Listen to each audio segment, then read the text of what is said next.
handia da sortuko koordinatzaile orokorra izatea. Erantzukizunez eta ilusioz hartzen dut eman didazuen ardura. 600 militante inguru bildu ditu 3 hilabetez luzatu den prozesuaren amaierak. Aurrez, herri gogoa ponentzia onartua zuten adostasun zabalaz eta ostegun eta ostiralean eginiko bozketan, nazio idazkaritza berriak ere atxikimendu ia erabatekoa jaso du. Ponentzia berriak alderdiaren funtzioaren eraberritzea dakar. Herri dinamiketan jarriko du indarra sortuk eta Euskal Estatuaren oinarriak eraikitzeko erronkari ere helduko dio. Aldi berean, EH Bildu eta EH Bairen aldeko apustua sendotuko du, horretarako alderdiko barne bizitza murriztuz. Hildo horri segiz, EH Bilduko lanetan izango da aurrerantzean, Arkaitz Rodriguez eta Xabi Iraola izango da sorturen koordinatzaile nagusi berria. 3 erronka nagusi nabarmendu ditu bere hitzartzean. Euskal Proiektu Nazionala eraberritzea, politikaren zentzu eraldatzailearekin birkonektatzea eta Euskal Estatuaren oinarriak eraikitzea. Independentzia eta estatu propioa nahi eta behar dugu. Gure herriaren bizirapena bermatzeko. Estatu propio bat nahi eta behar dugu, eredu sozial eta ekonomiko justu bat eraikitzeko, jendarte feminista bermatzeko, demokrazia erradikal bat eraikitzeko. Estatu propio bat nahi eta behar dugu nazioa garelako. Ez garelako ez frantsesak, ez espainolak. Euskalduna garelako eta munduko gainerako nazio guztiek bezala libre izateko eskubidea daukagulako. Iraolak eskalandiko nazio bulkada bat abiatzeko beharra azpimarratu du eta bide berriak aldarrikatu ditu. Kontua ez da bide bat berreskuratzea, ibilkera bat baizik. Gu gaur hemen gaude, gure aurretik beste askok bideari ekin zeniotelako. Baina hain zuzen ere horregatik, gu ez gaude gaur hemen ibili zenituzten bide berak ibiltzeko. Gu gaur hemen gaude, onaino ekarri gaituen ibilkera presente, gure bide propioak ibiltzeko. Ezker Abertzalearen proiektu politiko historikoaren sustraiak mantenduta proiektu hori gaurkotzeko, eraberritzeko eta bide berriak ibiltzeko. Autoritarismoaren gorakadari aurre egiteko gehiengo zabaldak aldarrikatu ditu. Ez dira espekulatzeko garaiak. Faxismoari aurre egiteko garaiak dira. Eta errezeta argia da. 1. Marko eta diskurso erreakzionarioak ontzat ez eman. Bataia kulturala eta ideologikoa egin. 2. Bloke erreakzionarioa osatzen duten alderdiak, PP Vox, zein Le Pen eta Enparauak ez zuritu. Eta 3. Batez ere, Euskal Herria eta mundua astintzen duten erronkei, ezkerretik eta abertzaletasunetik erantzun sinesgarriak eman. Euskal Herria erreferentzia antifaxista globala izateko moduan dago. Lagunduen Beñat Gaztelumendiren bertso bat gogoratuta amaitu du hitzartzea Iraolak eta utopismo errealista aldarrikatu du. Militantzia behar da bere izerdi taneke. Dena egin dugu, baina dena dago egiteke. Gaur fikzio bat da, baina egia izan daiteke. Aspalditik gatoz, urrutiragoaz, Euskal Herria dugu bizigai eta dena irabazteko. Iraolaren aurretik orain arte kargu hori izan duen Arkaitz Rodriguezek ere hartu du hitza, eskerrak eman dizkie militantziak idei eta aurreratutakoa asko izan dela nabarmendu du. Ezker Abertzalearen estrategia aldaketa, egonkortzea eta sakontzea lortu dugu. Ezkerreko independentismoari eta oro har askapen borrokari perspektiba eta aukera berriak zabalduz. Preso eta errepresialiatuen auzia desblokatzea azpimarratu du eta aurrera begirakoan behin betiko irtenbidea lotzeko aukera potentziala aipatu du. Gainera beste 2 aukera potentzial handi ere azpimarratu nahi izan ditu, ezkerreko independentismoak indarrean diren instituzio nagusietako gobernuetara iristeko eta burujabetzaren bidean jauzi bat egitekoa. Ekitaldian Palestina, Venezuela, Kuba, Uruguai, Kolombia, Kurdistan, Irlanda, Kortxika, Katalunia eta Galizako ordezkariak ere izan dira.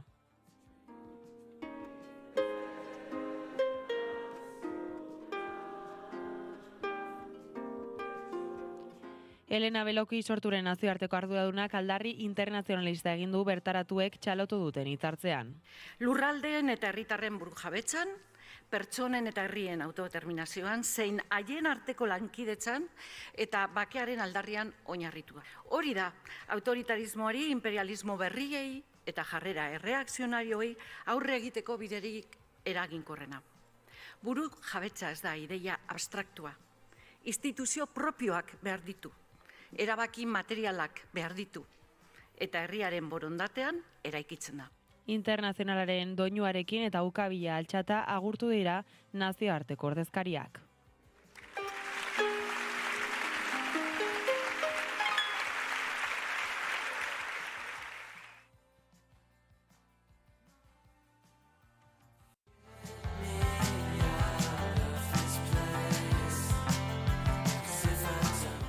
7:28 minutu ditugunean nazioartera begira itxiko dugu tartetxo hau. Haserrea zabaldu baita Estatu Batuetako hiri askotara. Aiseko immigrazio agentek 37 urteko Alex Preti erailostean. Esango dizuegu, honen irudiek mundu osoari itzuli eman diotela.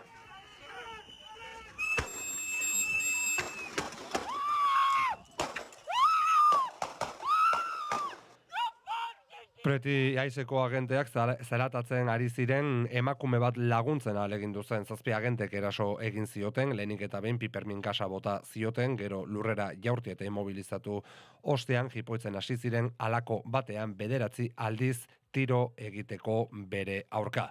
Donald Trumpen migrazio poliziek emandako argudioa da arma bat zeramala Pretik gainean legezko baimena zuen horretarako eta Estatu Batuetako hedabide askok frogatu dute jada arma kendu ziotela haren aurka tiro egin aurretik. Gertakariak haserrealdian ditu baino ez du egin Minnesotako hiriburuan asteburu honetan protestandiak egin dira Minneapolisen bertan pasaden ostiralean Aisek 5 urteko Liam Carrasco atxilotu ostean.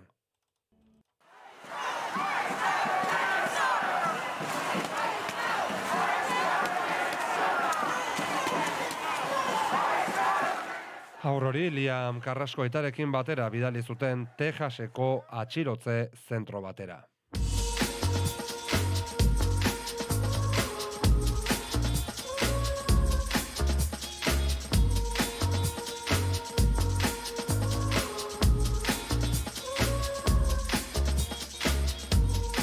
Eta 7:00 ditugunean, zuzenean zabaldi ezaiogun hausnarketari leioa, guazen lehenik eta behin, Gara eta Naizen editorialak gaur dakartzaten editorialarekin, honakoa dio lerroburuak, zaintza, arrazismo eta matxismo erakusgarri gisa.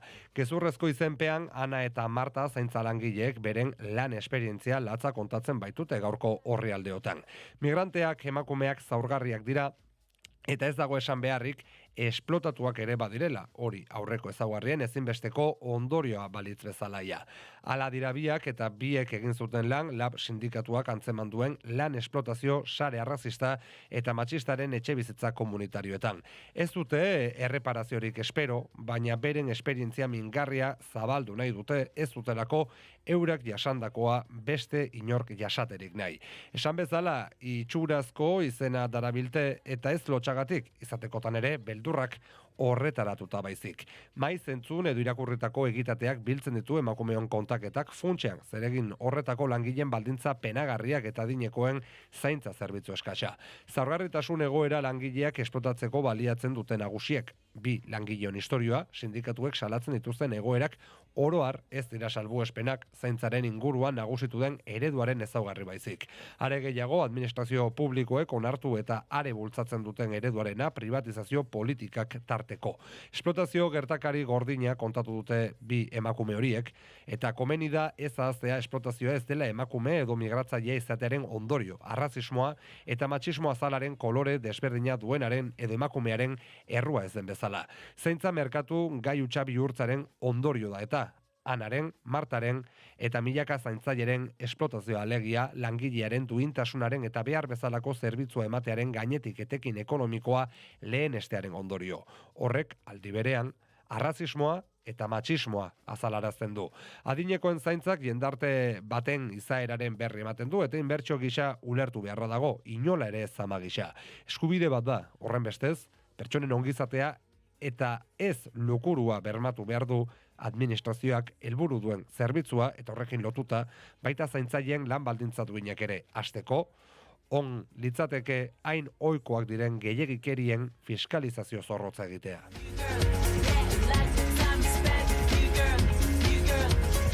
Esandakoa, entzuleok horixe duzuela gaurko edukietako bat Garan eta Gararen azaleskuetan daukagula, aipatuko dizuegu Mikel Oyarzabal Realeko jokalari ikus dezakezuela, atzo Realak 3-1 irabazi baitzion Zeltari eta hain zuzen ere Xabi Iraola sortuko koordinatzaile orokor berriaren adierazpenak gaurko lerroburu nagusian. Astelehen izaki ez dugu berriaren azalik gaurko honetan, guazen notizias taldeak dakartzan azalekin, bertan deian topatuko duzuena argazkian eta lerroburu nagusian Sabino Arana Fundazioko sari banaketa izan da. Diario Notiziasekin Nafarrora joaten baldin bagara, bertan argazkian gaur Zunbillako inauterien irudi koloretsua eta etxebizitza kontuak baita ere gaurko lerroburuan. Gipuzkoako Notizias de Gipuzkoan, zer esan, bertan topatuko duzuela baitere Mikel Oyarzabal Realeko kapitaina atzo gol bat sartu ostean.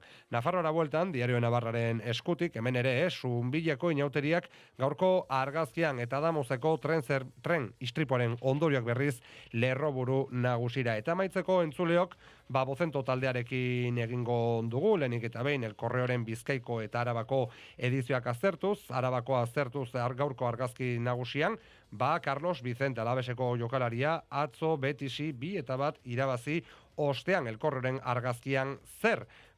Luxuzko hotel bat, antza denez eraikin bat luxuzko hotel batean bilakatu nahi dute eta Olabarri Jauregia.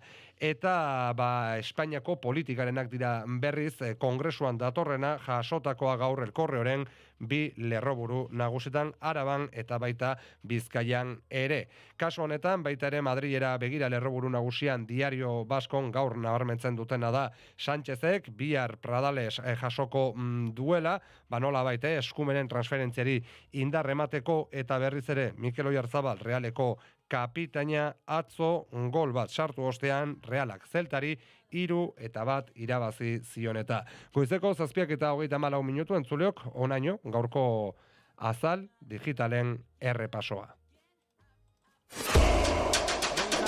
Pase bikaino sartu.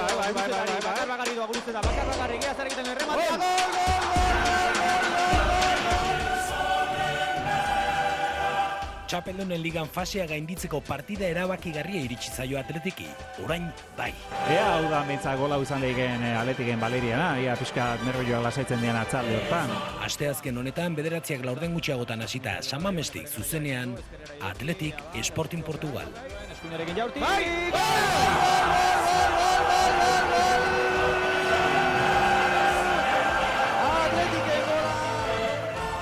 Lehoiak txapeldunen ligan. Naiz irratia.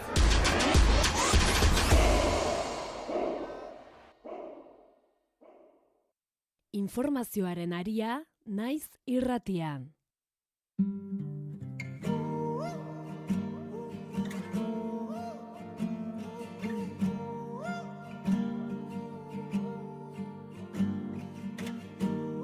Esku eman dit baina ez dut ulertzen zergatik.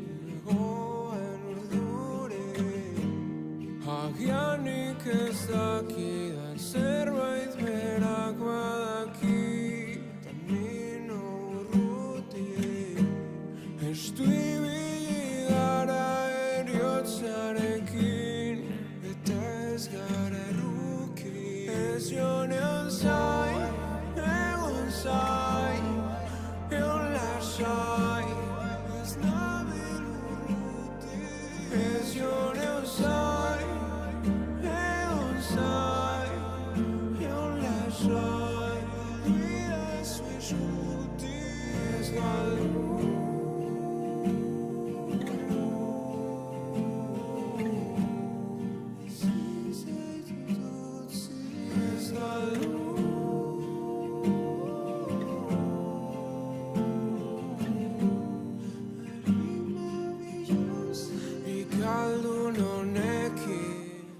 Zazpiak eta 37 minutu entzuleok, aurreratzen dizuegu, hemendik aurrera egunero saiatuko garela tertuliari goizeko 7:35 bide ematen, alegia 8:25 gutxetan aldaketekin gatozelako tertuliako tartean lehenik eta ben, gaurko tertuliakideak agurtu behar ditugu, Ireia Kanbra egunon alde batetik. Eta, egunon? Eta aspaldiko partez Donostian bisitan daukaguna Zaloa Badiola, egunon? Egunon. Zaloa, ongiru ditzen bazizu berehala azalduko diogu edo 5 minutu barru azalduko diogu entzulei zergatik zauden gaur hemen eta nora joango zaren, baina aldaketen artean entzuleok baita ere esatea Iker Gurrutxaga betikolez gurekin eukiko dugula babesti proposamenarekin, baina horrekin emango diogula hasiera hain zuzen ere tertuliari. Egunon ekipo, egunon entzule zer moduz. Gero gaur astelena, astelen euritxua, astelen, batzutzat gogorra. Baina, pixat arindu asmoz ekarri dut urrengo kantua. Badakit aurreko batean ere ekarri nuela Iseo eta Dodo Soundek disko berria atera duenaren aitzakiarekin kantu bat. Orain beste bat, eta kontua da, bertsio bat egin dutela, Janet abeslariaren Porquete Vas kantuarena, eta ura ekarri nahi izan dut, Porquete Vas abestia. Kantu honek badu zerbait, berezia niretzat. Ez dakit zergatik, baina, segurenik duen arreglo, musika konponketak, eta eragin berezi bat dutelako. Historiare gogoratzen nuen garaian, baina aztu dut, berez begiratu beharko. Kantuaren sortzailean hortzen, eta hori guztia. Eta gero, Janet, emakume oso indartsua, eta garaian, nik uste dut, nola baitere frankismoak bere ikur erabili nahi izan zuela, bere ikur gixeagitako bat, eta Marisolekin batera. Erresistentzia moduko bat izan zena. Eta ez dut uste Iseo eta Dodo Soundek kasualitatez bertsionatu dutenik abesti hau. Konponketa originalea errespetatu dute haizeetan, eta hori gustatu zait, ze haize horiek dute nire ustez abesti honetan magia. Basalakoa, Porquete Vas, Janetena, baina kasu honetan, Iseo eta Dodo Sounden disko berriko bertsioan. Azteronan!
Abesti hona, bintzat niretzako taipatzen gari ginen, zenbat bertxio egin dira abesti honetatik? Pila bat, egia esan, enuke jakingo, zerrendatzen, baina hau gustatu zait. Niri baita, pila gustatu zait. Ni gustatzen zait beste bat ere, Perrina Irriok egindako bertsio bat, Kolombiako bikote bat, Janeko Zarra, baina, ondo baita. Dena den, Salva, Porquete Vas, zeratik zoaz, nora zoaz? Etorri naiz eta banoa. 10 minuturako etorri naiz. Ituren eranoa gaur, Euskal Herrian hasiak dira inauteriak dagoeneko. Ituren eta Zubietan ere bai, joan den ostegunean hasi ziren inauteriak, baina gaur eta bihar izaten dira egun handiak. Gaur Iturengo Zubietako joaldunak egiten dute Iturenera bisita, eta bihar kontrako bidea egiten dute, Iturenetik Zubietara. Eta gaur bertara joatea egokitu zait, gustora asko. Hotza euria eta ez dakit zer aurkituko dudan bertan, baina harritzango gara eta hemen zuzenean kontatzen ere ikusten duguna eta sentitzen duguna. Euskal Herriko turrera egingo duzu pixka bat, ez? Lekeitio, Donostia, Ituren... Nola egingo duzu? Nola zoaz hemendikan Ituren arte? Kotxean. Bai, eskerrik asko, baina zebi hartuko zu. Zorbeti zalantza. Zalantza daukat, Irunetik joan autopistaz edo Lasartetik autopistarik peajerik gabe. Alderantziz da, Bai. Lasartetik peajearekin, dakazu bai. Peajearekin, ez. Baina Irundikan ez dakazu. Peajea hasten da Iruñera gerturatzen ari zaren nean. Ez, baina Irunera joan da, horre gero lesak pasa eta Doneste berarte. Hor ez dago? Ez dago peajerik? Ez dago peajerik. Errepidea ez da ona. Nazional 121A. Baina Irunera bidean badago bat. Bai, hori bai, Irunea bidean badakazu bat hori bai. Bestela joan zaitezke, baina Zarretik, oihartzundik eta baina horregatik edo gaintxurizatik, baina horregatik ari nitzun esaten Arinago ibiltzeko. Uste dut, Google Mapsak arinago bidaltzen diran lekutik joango naizena. Hori da, nik pentsatutak gian hemendikan, nik beti inertziaz Irunea juten naiz, eta gero bortzidatik jeitsi eta dena, baina esango nizuke, eta aizue, Nafarren bat balin bakagu une honetan entzuten zehaztu dezala, baina zaloak eskertuko du eta, baina bestela, bai, hemendik hartu andoain artezuaz, igo, eta gero, uste, leitzen guruan dagoeneko, indezakezula Iturunera. Bueno, orain begiratuko dut. Egia esan hori, pentsatuta neukana da, jarri Ituren, Google Maps, Ituren eta Ariñan bidaltzen diran lekutik. Nik idearik ere ez daukat. Jagoan Manterolakin harremaetan zaude? Bai, pasaren astetik ari naiz erarekin hitz egiten. Asteburuan zuzera esaizu? Asteburuan ez zut lortu berarekin hitz egitea. Zergaitik ote, ez dakit gaur ze panorama aurkituko duda, baina bueno, saltxera behintzat banaiz eta horri bituko naiz nire. Inauteri zaleak zarete? Ez, bai. Ni oso. Azken urtetan, nire lagunak ezen beste eta zailtasunak goitzen gai naiz, toki batero besteak jatuko, baina beti norbeten gainatzen dut. Atzo adibidez, Sunbilara joan nahi nuen, eta ezen izan nuen zenean, kriston katarroarekin nagolako, Sunbilako inauteriak, Begira.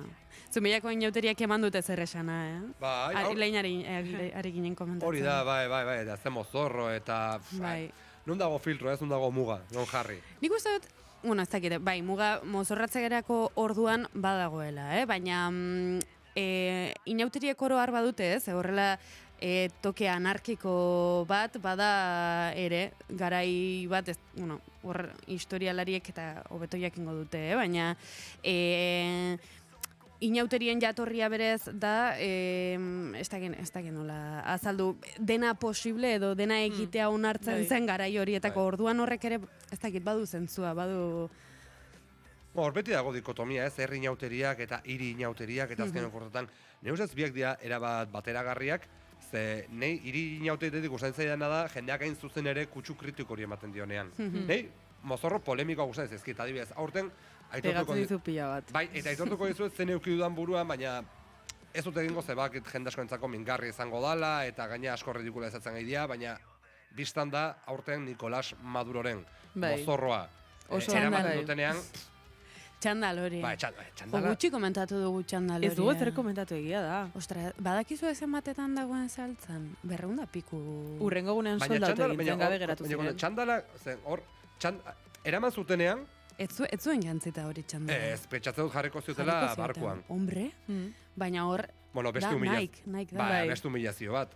Edo, ez dakigu, akaso izango zen Nike txandal bat, Madurona baina faltsua.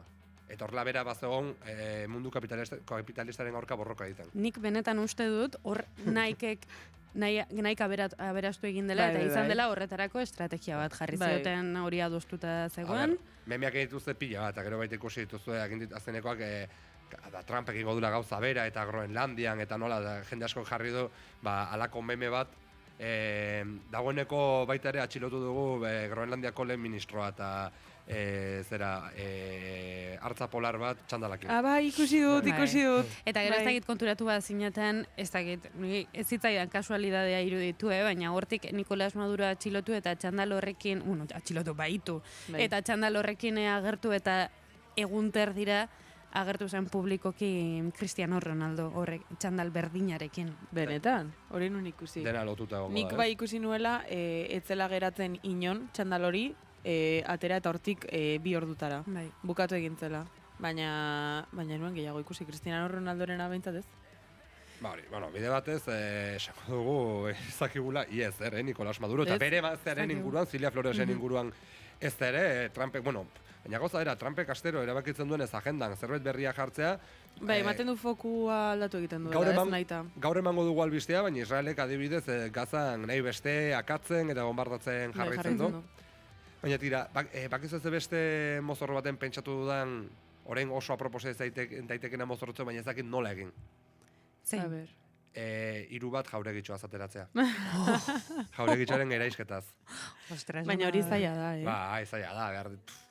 Hainbat pertsona barituzu gutxienez egiteko. Bai, horre egin barko zen nuke lanketa kuadriakoekin edo... Bai, eta denbora asko uste dut ez daukazula. Ez.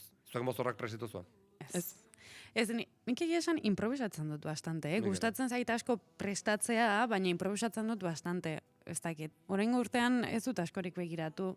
Nik ezer ez, egia esan gu normalean kuadrian hasten gara abendu bukaera urtarri hasieran mozorra pentsatzen, eta oraindik ez da mezurik bidali, ea nola joan behar dugun. Beraz ez dakit aurten nolabait joango garen. Gu kuadrian einauteriak ez ditugu ospatzen normalean, Lekeition martitzanean egiten delako, asteartean egiten delako, ospatzen direlako einauteriak, eta guk lan izaten dugulako orain urte askotatik ja ez gara egoten. Neko herriakoak oro harrezera, asko mozorrotzekoak. Mozorroa prestatzen dugu, Lekeitioko jaietako lehengo egunean, irailaren batean, hor kuadriaka mozorratzen garelako, eta hor beti izaten dugu kuadriakoen artean gatazka. Beti egoten da. Gatazka heldu garela punto batera ja PowerPointak egiten ditugula, aurkezten ditugula, eta bozkatu egiten dugula zein den ondargudiatuta egoteko. Bai, hor badagoelako, sektore bat beti guapa eta polito eta ondo sentitu nahi dena disfrazarekin, eta beste batzuk beti nahi dugu itxusi joan, grazioso joan. Bai, adibidez, guk Tolosan mozorregunak ospatzen ditugu igande astelena asteartea, eta atzutan asteazkenean ere bai. Orduan ez da egun bakarra pentsatu behar, 3 pentsatu behar dira, eta behar bada errepikatzen duzu igandea eta asteartea, astelena beste bat, orduan mozorro gehiagi dira pentsatzeko. Bai, eta badago jendea egoten dela hilabeteak mozorroak egiten. Bai. Bueno, baina konpasa txikiak egite dituzte, eta eramateko. Nik gustatzen zait ongi pentsatzea, baina gauza simpleak izatea, eta beti kutsu kritikoa bilatzea. Eta etxeko gauzekin egin aldiren mozorroak. Bai, ze bestela urtero uzten dituzu 50 euro minimo. Pasada eta. Hori da baita ere, nieko harrien bazen pare bat, beti diela afedera jun, eta alik eta mozorro. Ni horrelakoan nintzen.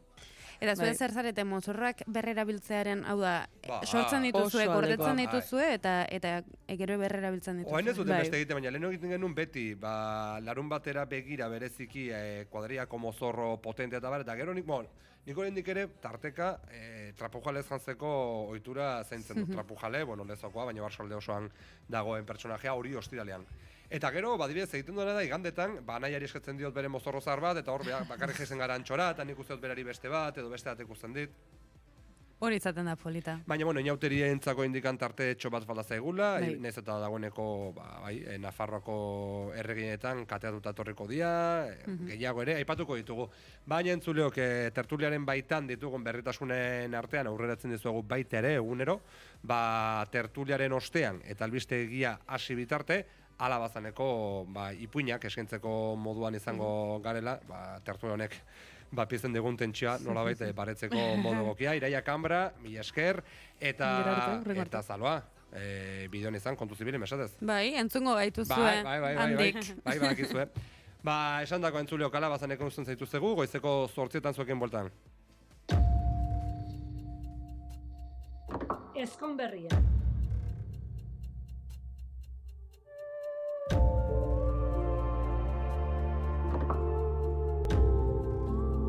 Edo ez bazan, entzun dadila naiz irratian. Omen zan gazte bat, mutil gazte bat, neska gazte batekin maiteminduta ziona. Eta garai haietan, kortejatze hoi neska gaztien etxien itezan. Gurasok aurren zituztela eta kontu kontari aritzezian. Eta holaxe hobeto ezagutzezian. Eta illa itzen manda zeuden atxalde batian, atxalde sargori batian. Danak sukaldian zeudela, ama, alaba, etxeko alaba, eta mutil gazte hau. Amak esan zion alabai. Zan, ekartzan, sardo freskua. Eta alabak txarro bat hartu, eta antxe guntzan kupelan aurrea. Antxe sotuan zaukaten kupela batea. Jarri zan kupelan aurrean, txiriak endu zion, eta sardua eroitzen hasi zan, eta txarrua betetzen hasi zan. Gora bedatuzun, eta jama, aiskora handi bat ikusizunan, abian gainean, eta hasi zan bere artean pentsatzen, ai ama, ni eskontze balimanez, mutil gazte honekin, eta aurra izate balimadu, eta aurrako eskortzen danien, zagardo bila bidaltzen balimadet, eta antxe zagarduak betetzen nahi danien, eta aiskora buru gaine eroitze bazaio, eta bertan seko getzi balimada, hau da desgrazia gertatu behar duna! Ai, ama!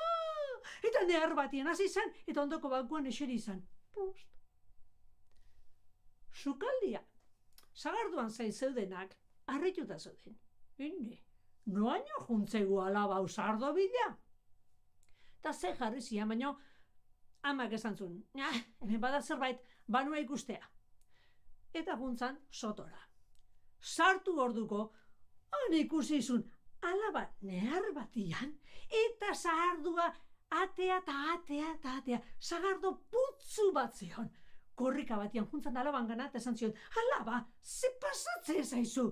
Da, ara ikusten dezu askora hoi. Eta amak esan zion, bai, bara, gurk seme bat izate bali badeu, edo alaban bat izate bali badeu, eta koskortzen da nien zagardo bila bidaltze bali badegu, eta zagardoz betetzen nahi da nien txarrua, askora buru gaineritze bali mazaino, eta bertan seko getze bali bada, hautezgerrazin ja.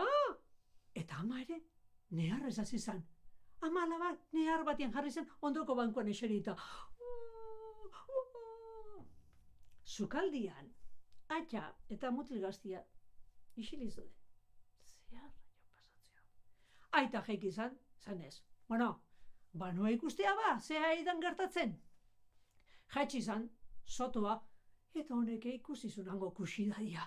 Sardoa kupeletik atea eta atea. Uazan sardo putzu galanta. Eta ama alabak nehar batian. Eta gizon honek galdetu zun.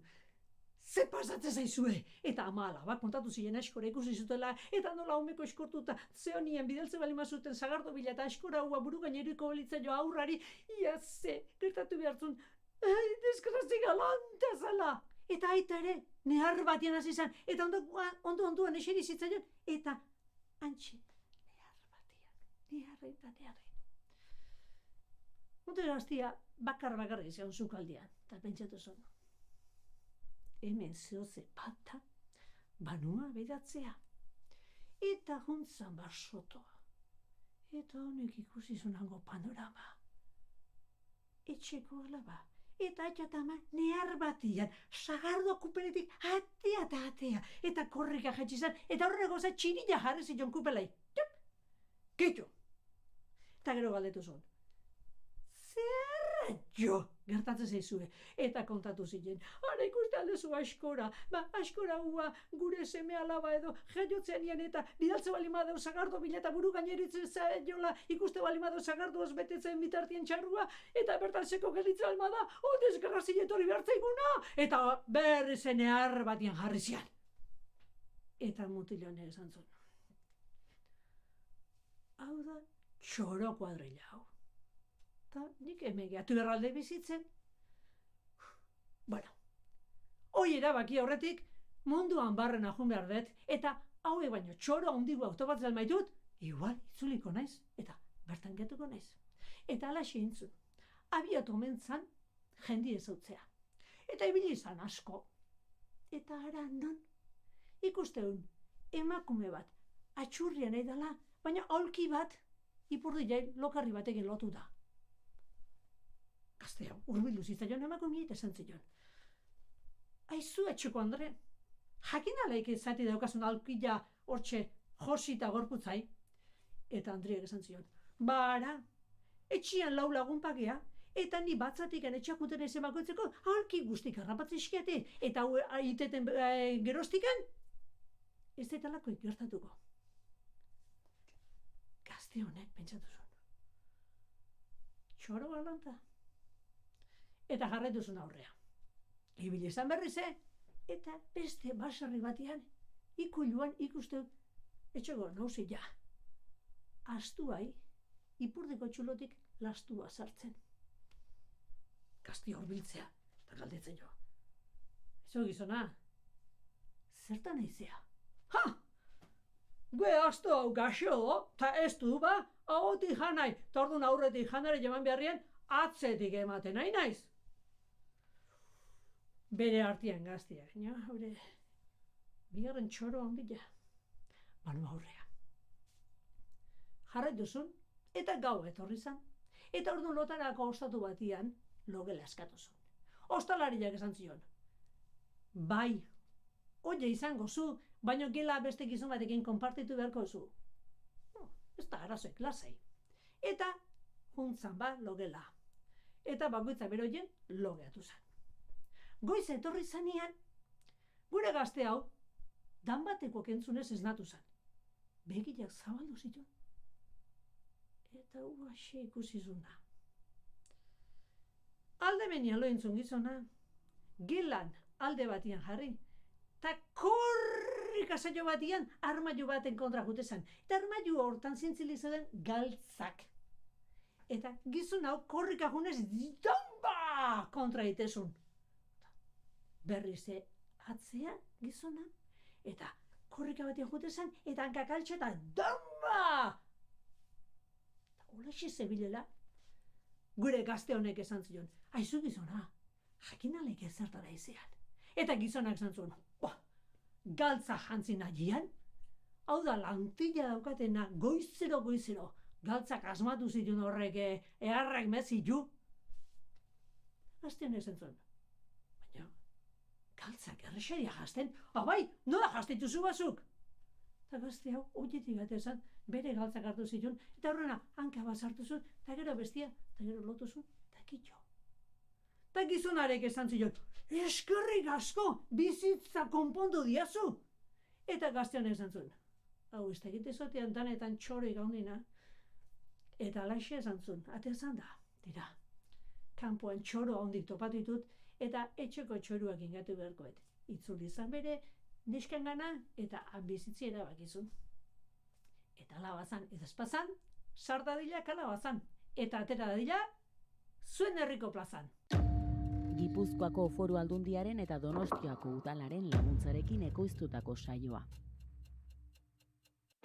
10 minutu gutxiegi dira disko batek atzetik duen lan guztia azaltzeko.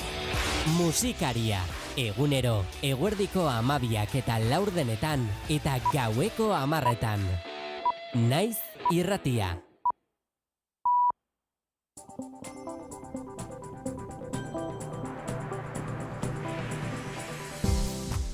Informazioaren aria, naiz irratian. Pegi Lekuona. Egunon, goizeko 8 dira, ongi etorri naiz irratira. Getxoko jauregiaren eraisketaren ardura udal gobernu osoarena izan daitekela dioten informazioak ukatu dituzte Eusko Alderdi Jeltzaleak eta PSek. Goibelategi, egunon?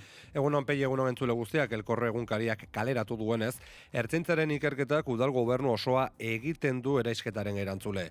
Horri buruz galdetuta Inigo Ansola, EAJaren Bizkai buru batzarreko presidenteak esan du aldeko txostenekin hartu zuela erabaki udal gobernuak. 3 zinegotzi dauz ikertuek eta prozedura judizialak gaur egunien esan dauena da 3 horrek dauezela ikertuek. Ez gauz berbetan gobernu batzordian gainen ezebez. Ez du hitzik esan alboan zuen Amaia Agirre, Getxoko alkateak. Getxoko udal gobernuaren parte den PSek fokua EAJan jarri du. Ertzaintzaren miaketa jaso zenean bezala Carmen Díaz zinegotziak gobernuaren bide-orria hitz egin du. El Partido Nacionalista Vasco, este es un golpe fuerte, ellos tienen que ordenarse, pero nosotros en nuestra responsabilidad de gobierno lo que nos preocupa claramente es sacar adelante la hoja de ruta del plan de legislatura. Ostegun honetan osoko bilkura izango da Getxon eta bertan Alderdi Popularrak sustatuta Amaia Agirre alkatearen dimisio eskatuko da. Bestalde, Juan Maria Atutxak autokritikari gabe eta ezkerra abertzaleari kritika eginez jaso du Sabino Aranasaria. Solo serán remeros de pleno derecho cuando renieguen con todas las consecuencias de la violencia con la que castigaron a este nuestro querido pueblo. Sailburu ohiak ezker abertzaleari indarkeria eta fanatismoz jardun izana egotzi dio aurretiaz eskaini dituen elkarrizetetan, bera barne sailburu izan zenean Ertzaintzaren partetik izan ziren gehiegikeriak aipatu gabe. Besteak beste gehiegikeria polizialaren biktima izendapena jaso eta Ertzaintzaren pilotakada batez hil zen Rosa Zarra. Honi buruz galdetu diote ETBen, familiak barkamena ematea eskatuko balio, ez duela arazorik esan du. Ez dekonik ezelako arazorik, barkamena eskatzeko, esan badabe Ertzaintzaren jokaera esala izan beharreko lakoa, ez dekonik ezelako zalantzari, ze hori neure sasoian izan zan. Dana dalatik gero, geuse asko sartu beharko egunkez, pakete horretan. 15 ertzain, erailak izan ziren ape, haren zenitarteko ape zerbait gureko da bentzu. Eta nazioartean haserrea zabadu da, Ameriketako Estatu Batuetako hiri askotan aizeko immigrazio agentek 37 urteko Alex Preti eraili ostean Minneapolisen 7 poliziek immobilizatu eta lurrean zela tirokatu zuten. Gertakariak haserrealdian ditu baino ez du egin Minnesotako hiriburuan, asteburu honetan protesta handiak egin dira Minneapolisen pasaden ostiralean, Aizek 5 urteko Liam Carrasco atxilotu ostean. Eta gurera itzulita Nafarroako Auzitegi Nagusiak saldutako 14 urteko neskatoren kasua berriro zabaltzea agindu du. Ondorioztapenak epaiaren aurrean ukatu ostean, Tuterako Auzitegiak kasu artxibatzea erabaki zuen. Fiskaltzak errekurtso aurkeztu zuen eta Nafarroako Auzitegi Nagusiak arrazoia eman dio, adingabearen bueltako txosten psikologikoa egitea eta lekuko gehiago topatzea agindu dute. Eta goiz honetako kirol aipamena pilotarentzat izango da izan ere Unai Laso lesioatik kantxetatik at egonda Nafarroarenan, baina bere bikotekidek maila bikaina eman dute eta emaitza argia izan da. 14 eta 22 irabazi diete Altuna 3. eta Ezkurdiari. Jonander Albizu. Bukarako gustonaz, Jonanderrek asko londit. Inteligente jokaudo, aukerak itxoinken aitua, saketik 3 tanto inditu da, nik uste bikote bezalare onda ditu gara eta guztua. Trafikoa. Eguraldia eta trafikoa Naiz irratian. Eta aipatu beharra dugu eguraldi kontutan Ingrid Ekaitzak indarra galdu duela 5,7 metrorainoko olatuak eta 156 km orduko haize boladak utzita. Goizeko 6etan abisu eta alerta guztiak bertan bera gelditu dira. Hala da bai, Ekaitzaren alderik okerrena igande arratsaletik astelehen goizaldera izan da, itsasaldeko arriskuagatik ezarritako alerta laranja indarrean egon baita. Erregistratutako datuen arabera olatu altuenak 5,7 metrokoak izan dira Pasaiako portuan. Euskalmet, Euskal Meteorologia Agentziak bildutako barkatu datuen arabera, eguneko haize bolada bortitzena matxitxakon izan da 155 km ordukoa.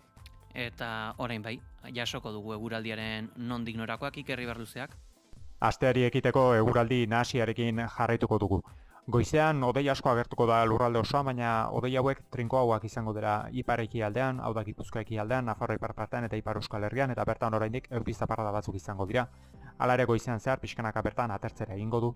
Gainantzeko lekuetan orokorran ateri eutxiko dio eta giroa lasaia izango da, naiz eta hodeiak ugariak izan. Ondoren eguerdi arratsaldeko lehen orduak lasaiak izango dira, baina arratsalde erditik aurrera hego mendebaldetik barna beste fronte bat iritsiko da eta berriro ere euritara joko du. Oraingoan zaparradak gehien bat hego isurialdean botako ditu, naiz eta ez den euri askorik egiterik espero. Haizeak hego mendebaldetik joko du eta oraindik tarteka bolada zakarrak utziko ditu, bereziki lurraldearen mendebaldean haizegunetan eta mendi inguruetan.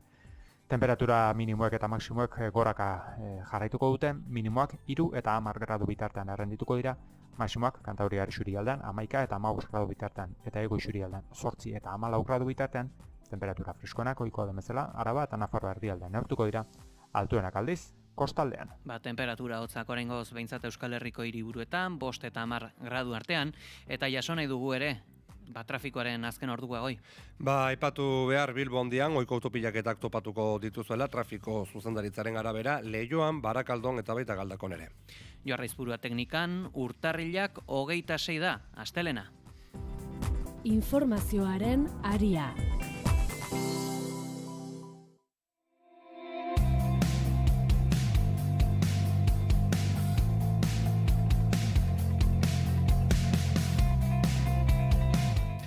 Juan Maria Atutxak autokritikari gabe eta ezkerra abertzaleari kritika eginez jaso du Sabino Arana saria. Barne sailburu, Legebiltzarreko buru eta Sabino Arana Fundazioko presidentea izandakoaren ibilbide instituzionala eta indarkeria garaietan izandako adoreagatik eman diote saria. Ahora, cuando pretenden presentarse como parte de la trainera que nos ha traído hasta aquí, debemos exigirles respeto, reconocimiento, memoria, verdad, justicia y reparación. Solo serán remeros de pleno derecho cuando renieguen con todas las consecuencias de la violencia con la que castigaron a este nuestro querido pueblo. Itzartzean, ala aurretiaz edabidei eskainetako elkarrizketetan atutxak ezker independentismoaren aurka egin du. Sailburu hoiak ezker abertzaleari indarkeria eta fanatismoz jardun izana egotzi dio aurretiaz eskaini dituen elkarrizketetan bera barne sailburu izan zenean ertzaintzaren partetik izan ziren gehiegikeriak aipatu gabe. Besteak beste, gehiegikeria polizialaren biktima izendapena jaso eta ertzaintzaren pilotakada batez hil zen Rosazarra. Honi buruz galetu diote hain zuzen ere ETB-en familiak barkamena ematea eskatuko balio ez lukela arazorik esan du. Ez dekonik ezelako arazorik. Barkamena eskatzeko, esan badabe ertzaintzaren jokaera esala izan beharreko lakoa, ez dekonik ezelako zalantzari, ze hori neure zazoian izan zan. Dana dalatik gero, geuse asko sartu beharko egunkez, pakete horretan. 15 ertzain. Erailak izan ziren ape, haren zenitarteko ape, zerbait gureko da bentzu. Batutxa ez ezik, Unru agentziak, Eduardo Anitua medikuak, Bera Eskubaloi taldeak eta Enrique Zelaia akordoi joleak jaso dute 2026 urteko Sabino Arana sariak. Eta ekitaldi honen atariko egon dira, Eusko Alderdi Jeltzaleko hautetsi ezberdinen, hautetsi eta kide ezberdinen adierazpenak, zer eta getxoko hirurak bat jaugeregitxoari buruz, hain zuzen, honen eraisketaren ardura udal gobernu osoarena izan daitekela dioten informazioak ukatu dituzte Eusko Alderdi Jeltzaleak eta PSek. El Correo egunkariak kaleratu duenez, ertzaintzaren ikerketak udal gobernu osoa egiten du eraisketaren erantzule. Horri buruz aldetuta, Inigo Ansola, EAJaren Bizkai buru batzarreko presidenteak esan du aldeko txostenekin hartu zuela erabaki udal gobernuak. Emondako baimenan gainean, esan bidana da, baimen guztisekin edo teknikarisen txosten guztisekin kontau dauela baimen horrek. Hortik aurrera ikusiko dugu ze gertatzen da. Ez du hitzik esan alboan zuen Amaia Agirre Getxoko alkateak. Bizkai buru batzarreko presidenteak ikerketapean dauden 3 zinegotzietan jarri du fokua. 3 zinegotzi dauz ikertuek eta prozedura judizialak gaur egunien esan dauena da 3 horrek dauezela ikertuek. Ez gauz berbetan gobernu batzordian gainien ez ebez. Getxoko udal gobernuaren parte den PSek fokua EAJan jarri du. Ertzaintzaren miaketa jaso zenean bezala, Carmen Díaz zinegotziak gobernuaren bide-orria hitz egin du. El Partido Nacionalista Vasco, este es un golpe fuerte, ellos tienen que ordenarse, pero nosotros en nuestra responsabilidad de gobierno lo que nos preocupa claramente es sacar adelante la hoja de ruta del plan de legislatura. Askoz kritikoagoa izan da PPko Javier Andrade, 3 bat jauregitxoaren eraisketaren ardura udal gobernu osoarena izan daitekela argudiatu ostean, Amaia Agirre alkatearen jarrera ulertzen duela esan du. Ahora entendemos por qué la alcaldesa puso tantas pegas, impidió la investigación, impidió la declaración de los funcionarios, de los intervinientes en aquella operación. Lo entendemos ahora perfectamente la alcaldesa. El Correo egunkariak azaldu duenez, ertzaintzaren txostenean jaso da eraisketaren ardura udal gobernu osoarena dela, eraikinaren babesa dela eta ezin zitekelako honen eraisketa onartu. Gehitu dute ere ez dagoela erabaki hau berresteko txosten juridikorik. Egun bero izango da ostegunak Getxoko udalean, hain zuzen, PPko Javier Andradek aurkeztu bai du ekimen bat, Amaia Agirre alkatearen dimisio eskatuz, eta testu inguru honetan, Aitor Esteban Eusko Alderdi Jeltzaleko buruak damu adirazi du eraitsitako jauregitxoa Eiffel Dorrearekin parekatu izanagatik. Ondorengo esan zuen Radio Euskadin. Se está hablando de muchas generalidades, ¿no? Pero ni se habla, por ejemplo, del nivel de protección del edificio, que era el que era, porque parece aquí que esto fuera la Torre Eiffel, pero más allá de todo eso, si hubiera un nivel de protección, hay que ver, sobre todo, que es la parte importante. Alderaketa horren ostean, orain, El Correo egunkariari esan dio, ez zuela asmatu. Eta arlo politikotik jarraitu beharra dugu, eta labur-labur iragarri beharra dugu ere, Imanol Pradales eta Pedro Sánchez bihar bilduko direla Moncloan, batzarrak aldebiko harremanen egongorra sendotze helburu dutela esan dute. Hala da bai, Gernikako estatutuaren betetze maila eta ez betetzea aztertu duen dokumentu bat helaraziko dio Euskal Autonomia Erkidegoko lehendakariak Sánchezi. eta Podemosek amaitu du asteburu honetan ospaturiko kongresua, hain zuzen hautagaitza zabalak eraikitzearen alde egin dute Euskal Ezker indartsua lortzeko. Hala erabaki dute asteburu honetan Barakaldoko beken egindako alderdiren kongresu politikoan. Podemos Euskadik azaldu du militantziak ia 100 ekarpen egin dizkiola bere posizionamendu dokumentuari.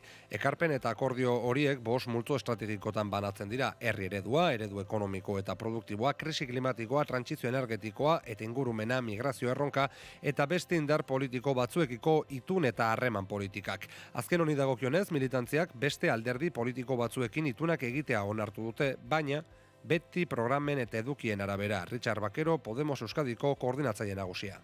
Esto ya no es ni un oasis, esto es un espejismo. Como en las películas, te acercas y se desvanece. Años y años de gobiernos. Lan eskaintza publikoekiko posizionamenduari dagokionez, Podemos Euskadiren dokumentuak adierazten du, lanpostotara egokitutako beharrezko portzentajeak eta profil asimetrikoak ezarri behar direla egungo hizkuntza eskakizunez bestelako hizkuntza eskakizunak ezarriz, eta hizkuntza eskubideak behar bezala bermatuz, baina baita lan eskubideak eta aukera berdintasuna ere. Informazioaren aria.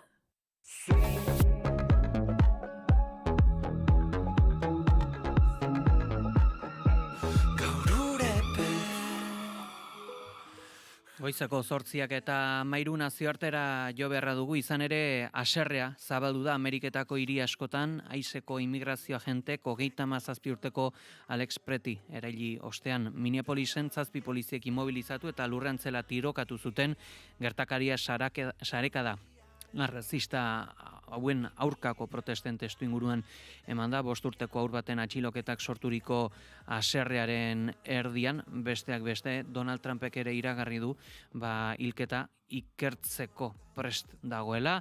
2026 urte hasi denetik, 2 dira haizek tiroz hildako lagunak, migratzaileen aurkako sarekadako oztopatzen saiatzen ari zinean.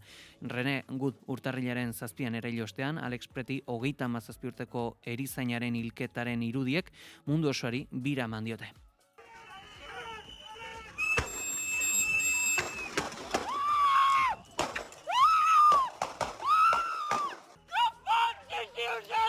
Preti haizeko agenteak zelatatzen ari ziren emakume bat laguntzen ahalegindu zen. 7 agentek erasotu zuten, lehenik eta behin pipermin gasa bota zioten, gero lurrera jaurti eta immobilizatu ostean jipoitzen hasi ziren. Halako batean 9 alditan tiro egin zioten bere kontra. Donald Trumpek migrazio poliziek emandako argudioa da, arma bat zeramala eta legezko baimena zuen horretarako, eta Ameriketako estatu batuetako hedabide askok frogatu dute jada armak kendu ziotela haren aurka tiro egin aurretik. Calling law enforcement names like Gestapo or using the term kidnapping. That is a choice that is made. There are actions and consequences that come from those choices.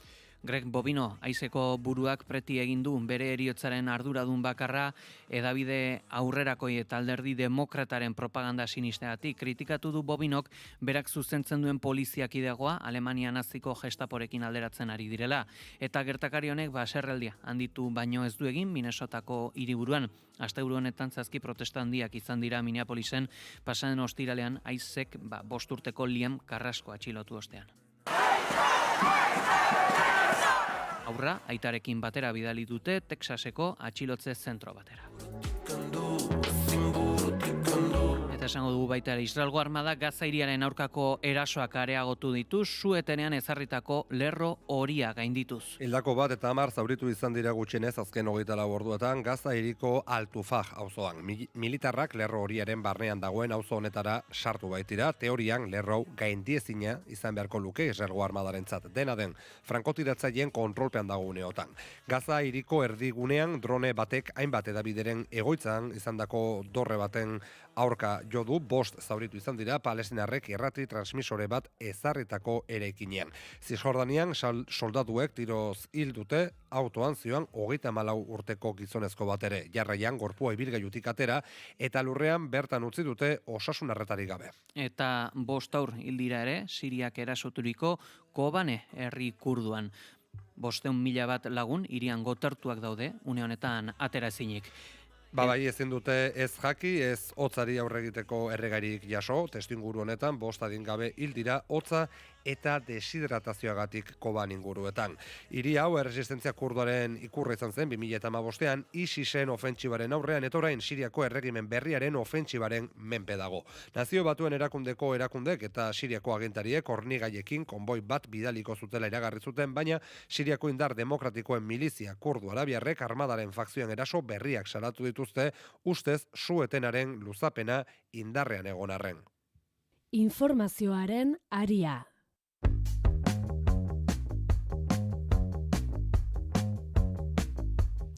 Zortziak eta 17, Nafarroako auzitegi nagusiak saldutako 14 urteko neskatoren kasua berriro zabaltzea agindu du. Bai, Guardia Zibilaren ikerketak ondorioztatu zuenez, neska 5.000 euro eta 5 whisky botillaren truke saldu zuen bere familiak Kataluniako beste familia bati honen 21 urteko semearekin ezkontzeko asmoz.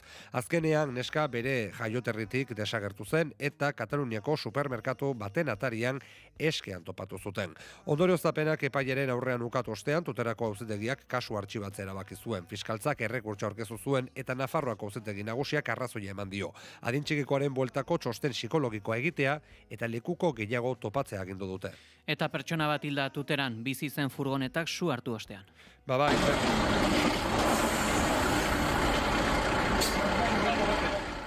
Polizia judiziala sutea nola piztu zen ikertzen ari da, baita hildakoaren nortasuna ere. Eta Leitzako bigazte ospitaleratu dituzte ere inauterietako 3 metroko karrozaren goiko aldetik erori ostean. 20 urteko bigazteak politraumatismoengatik ospitaleratu dituzte Nafarroako Ospitale Unibertsitarioan.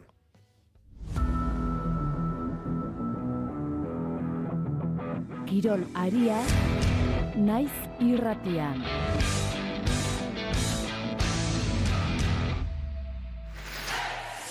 Kirol kontuei dagokienez garaipen argia lortu du Realak Efe Ligako derbian gehiago merezi izan duen Eibarren aurrean 3-0 emaitzak ez du islatu zelaian ikusitakoa, baina etxeko taldeak sendo jarraitzen du ligan goiko postuetan. Iraia Kamra, egunon. Egunon, Pei eta egunon entzuleak Gipuzkoako derbiaren ostean Realak 3. postuan jarraituko du 37 punturekin eta Eibar 13. gelditzen da 17 punturekin. Reala nagusitu da Zubietako derbian lehen itzulian Ipuruatik eraman zuen markagailu berarekin. 3 zutoinen artean egindako lehen jaurtiketan aurre hartu dute txuri urdinek kintzak sartutako golari esker. Hortik aurrera Reala nagusi bai, baina bere jokoa erabat inposatu gabe usten ari zen Eibarren aurrean eta partidako amaieratik gertu modurik mingarrienean jasoko zuen 2. gola Eibarrek. Etxezarretak bere atean sartu zuen eta 88. minutuan Armaginak erreakzionatzen saiatzen ari zirenean, Ceciliak sartu du behin betiko 3-0 Intzagiguren golegilea entzungo dugu. Bueno, ez egia esan. Gogo asko genezkan etxea etortzeko ja, hilabete etxetik kanpo jolasten, eta bueno, garrantzitsua partidu hau. Bagenekigun aurkari oso gogorra genekala aurretikan, eta lehenengo goloi lasitasuna eman digu, nik uste, eta gero bigarren zatin gure jokuakin segideu, eta garaipena lortu dugu. Bestalde Realak beste garaipen handi bat sinatu digandean anoetan, Oiarzabal kapitainaren taldeak aurre hartu du 17. minutua, baina atsedenaldia baina lehen jokalari bat gutxiagorekin geratu da, Kaletakarren txaltgorriaren ondorioz. Bigarren zatiak Zeltak berdinketa lortu du, baina txuri-urdinek berriz ere erreakzionatzeko gaitasuna erakutsi dute, eta azkenean 3-1 nagusitu dira. Lehen aukera asmatu du Oiartzabalek, area ertzetik egindako jaurtiketa zehatzarekin, 1-0 markagailuan 17. minutuan. Posik, azkenean partida gorra, beste modu batekoa, beste modu baten aurrera teatakoa, baina pentsamendu eta sentsazio berdinekin. Azkenean zirkustantziak dira, da beti gertatuko ja gauzak onako itxarrako. Garrantzitsua da aurrera teatzea, buelta ematea egoerari eta hola indu. Partida ordea aldatu egin atsedenaldia baino lehen, Kaletakarrek sarrera arriskutsua egindu erdian eta epaileak barrera jondoren txartel gorria erakutsi dio, Reala aurretik baina jokalari bat gutxiagorekin.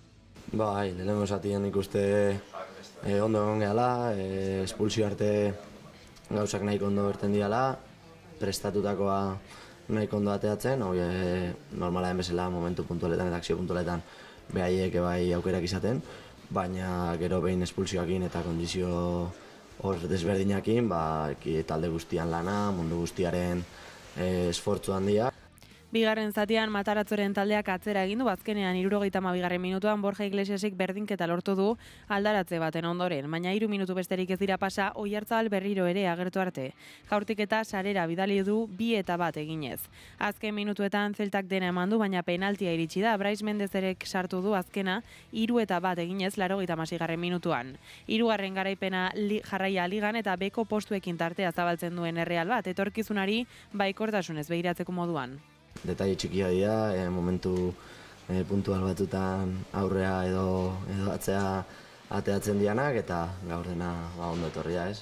Bi akzio puntual horietan sartzea lortu dut, posik azkenean taldeari laguntzagatik eta batez ere talde guztiak defensibokin duen lana bigarren zatian goraipatzeko. Bai, denon nahi dugu, ez? Goraka baitu, denon nahi dugu hor goian egon, goera oantxe arte etzan berdina eta azkenengo hilabete honetan buelta eman diogu, así que, bueno, saiatzen oain daukagun guztia eman partiduro gorari buelta emateko eman diogun bezala eta bolada honen jarraitzeko.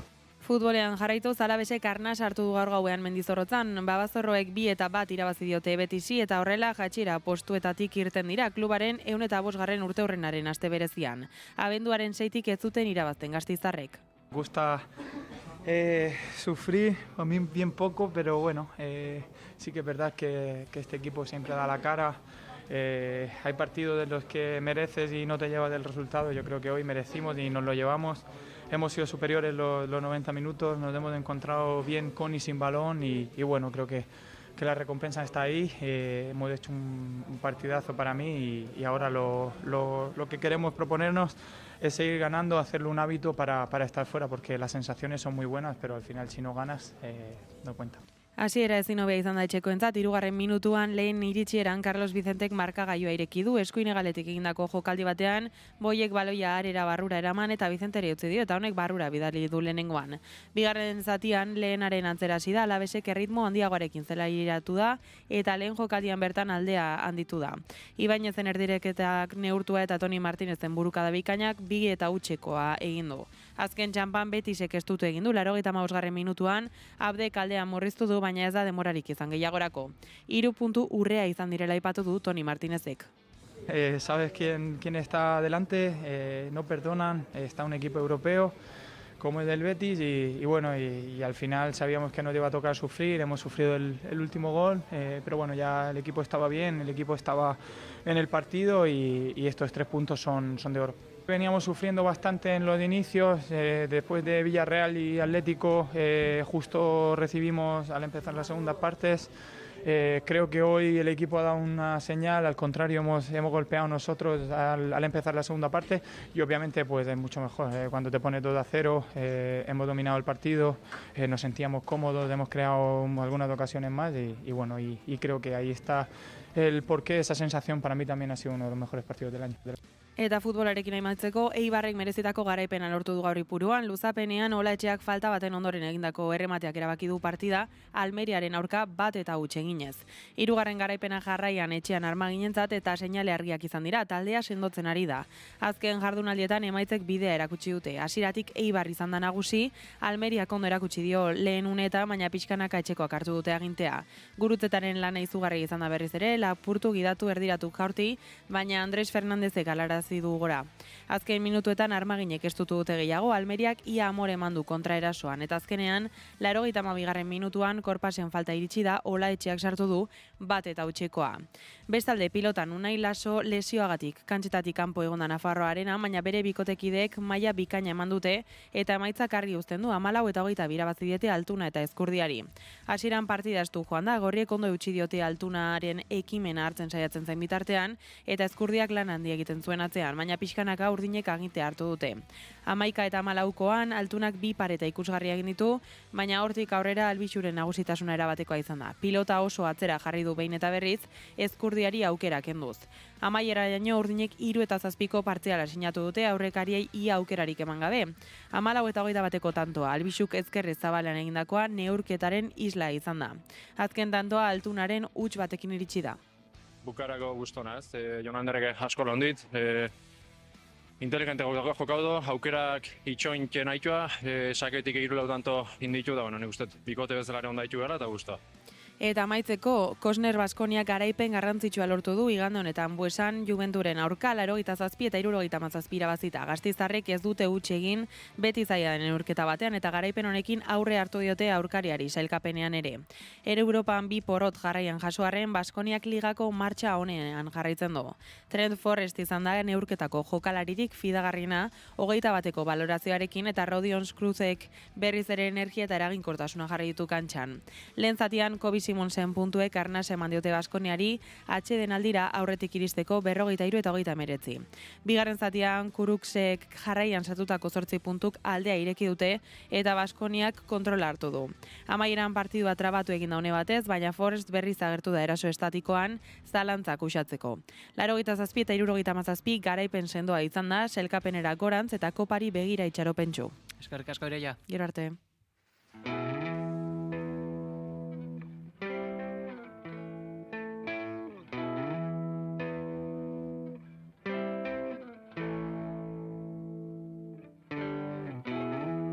Ilargi betea izarren egian, aztikeria zegalak luzean. Eguraldia eta trafikoa Naiz irratian. 2 minutu goizeko 8:30 izan daitezen, gau honetan protagonista nagusia izan da eguraldi kaskarra eta haizea, ez dakit honek errepidetan eraginen bat edo izan ote duen egoi? Momentuotan ez, haizeten ondoriozko autopilaketarik, bai ordea tenorearen araberakoak, oraindik ere mantentzen baitira pegi ohiko autopilak Bilbondian eta zehatzago Leioan, Barakaldon eta Galdakaon. Ados, esango dugu Ingrid ekaitzak indarra galdu duela, baina hori bai, 5,7 metrorainoko olatuak eta onda 46 kilometro orduko haize boladak utzita, goizeko 6etan abisu eta alerta guztiak bertan bera gelditu dira. Ekaitzaren alderik okerrena, igande arratsaletik astelen goiz aldera arte luzatu da, itsasaldeko arriskoagatik ezarritako alerta laranja egon baikara. Errakizadutako datuen arabera, olatu altuenak 5,7 metrokoak izan dira Pasaiako portuaren inguruetan. Euskal Meteorologia Agentziak bildutako datuen arabera, eguneko haize bolada bortitzena, Matxitxakon erregistratu dute 145 kilometro orduko. Esango dugu, baita ere segurazki gaurko honetan piperra egingo dutela Murrioko Mendiko Eskolako ikaslek, haizearen ondorioz, teilatua airean joan delako haize ufada batek dena altxatu eta inguruan utzi du. Eguraldiari dagokionez esango dugu, elurraren mailak gora egin duela. Une honetan, 900.000 metro ingurutan da, eta temperaturak hotzak Euskal Herrian goiz honetan. Temperaturari dagokionez, hiribururik beroena zerbait esaterren Bilbo dugu. Une honetan 10 gradurekin, honen ostean datoz, Baiona eta Donostia 9 gradurekin, 8 gradu Maulen, 7 gradu Donibane, Garazi eta Iruñan, 5 gradu besterik ez Gasteizen. Eguraldiari buruzko xehetasun zehatzagoak Iker Iberluzeak. Asteari ekiteko eguraldi nahasiarekin jarraituko dugu.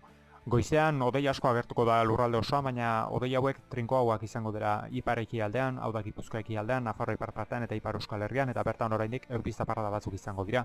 Hala ere goizean zehar pixkanaka bertan atertzera egingo du. Gainantzeko lekuetan orokorran ateri eutxiko dio eta giroa lasaia izango da, naiz eta hodeiak ugariak izan. Ondoren eguerdi arratsaldeko lehen orduak lasaiak izango dira, baina arratsalde erditik aurrera hego-mendebaldetik barna beste fronte bat iritsiko da eta berriro ere euritara joko du. Oraingoan zaparradak gehien bat hego-isurialdean botako ditu, naiz eta ez den euri askorik egiterik espero. Haizeak hego-mendebaldetik joko du eta oraindik tarteka bolada zakarrak utziko ditu, bereziki lurraldearen mendebaldean haizegunetan eta mendi inguruetan. Temperatura minimoek eta maksimoek goraka jarraituko dute, minimoak 3 eta 10 gradu bitartean errendituko dira, maksimoak Kantauriar isurialdean 11 eta 15 gradu bitartean eta hego isurialdean 8 eta 14 gradu bitartean, temperatura freskoenak ohikoa den bezala Araba eta Nafarroa erdialdean neurtuko dira, altuenak aldiz kostaldean.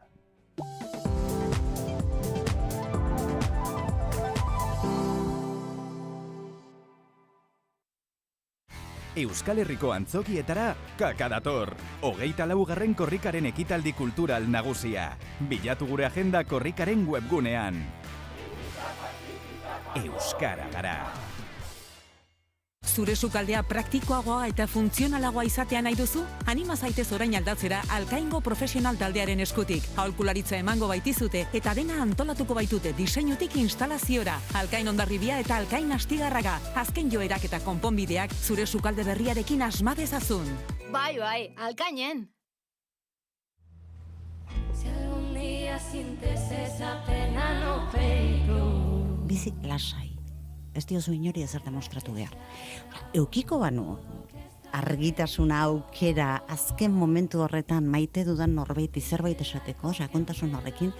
Azken Kafea podcastean, heriotzari buruz hitz egiteko espazio seguru bat sortu du Urtzi Ugaldek. Ertz ezberdinak saiatuko gara ikutzen, heriotzen ertz ezberdinak eta tabu ezberdinak eta denen artean biguntzen saiatu, ez?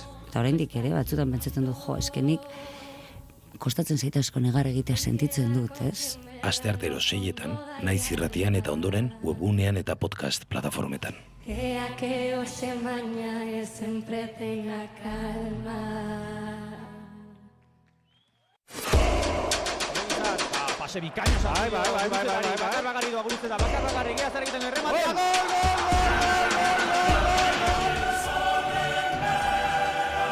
Txapeldunen ligan fasea gainditzeko partida erabakigarria iritsi zaio Atletiki. Orain bai. Ea hau da meitza gola izan daigen Atletiken Valeriana, ia pixka nervioa lasaitzen dian atzalde hortan. Asteazken honetan 9 laurden gutxiagotan hasita San Mamestik zuzenean Atletik Sporting Portugal. Eskuinarekin jaurti. Bai!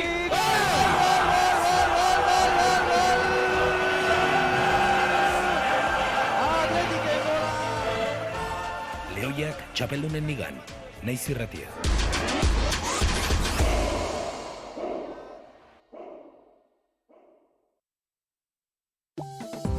Informazioaren aria.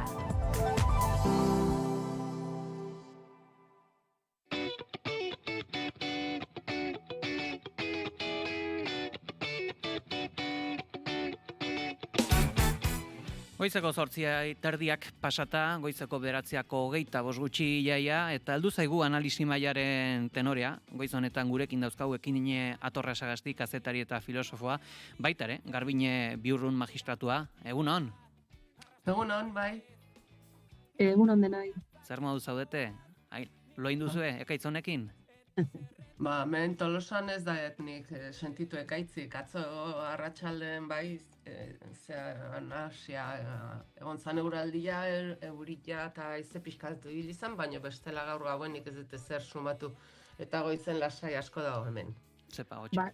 Kosta parte honetan enbata nabaritu dugu, Haze gaua, eta, ikusgarri ere bai, Eta itxasaldearen nola arrotzen den, eta tira, nik uste dute arro ikusi dugula Kantauri itxasoa, eta tira, ezoiko orduak ere, datozen egunak ere Euripean pasako ditugu, beraz, aizue, hau negu ere bada, ez ezagunaztu.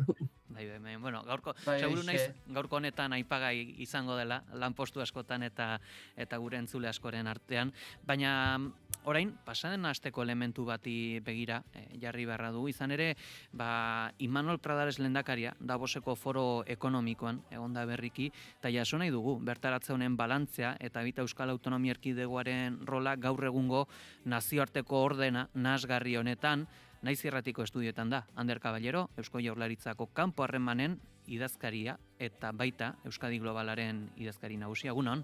Egunon. Zer dela eta lehen etxi da Davoseko foro ekonomikoan egotea? Bertara joatearen helburuak zeintzu dira? Bitxu, lehen egota bat da, askotan dinegu moduen leku erabaki horretan egotea.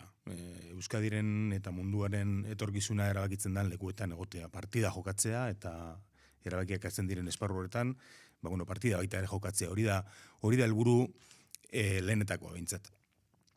Baita ere, pulso hartzea zelan baite sentitzea, ikustea, entzutea, jakitea, zeintzu diezan, gaur egun eta mundu nahasi honetan mugitzen diren dinamikak eta hartzen ari diran edo garan baita norabideak, horretarako joan gara Davosera. Horre, alako irtera bat egiten denean, kalkulatzen da, ekintzaren eragin ekonomikoa zein izaten den, enpresari askorekin egontzarete, foro ekonomiko bada, luzera do neurtzen erik bada hori? Bueno, epe luzera jokatzen dugu neinean eta diplomaziaren arloan gabizen neinean, ez da ainarraza, ez da ingeniaritza edo errespetuosokin ingeniaritza ekonomia munduan erabiltzen diran neurtzeko indikadoreak erabiltzen. Gurea eta mundu hontan diplomazia munduan nazioarteko harremanetan egiten duguna epe luzerakoa da beti, eta hori neurtzea beti ere, ez da hain erraz, ez da hain tangiblea zelan bait.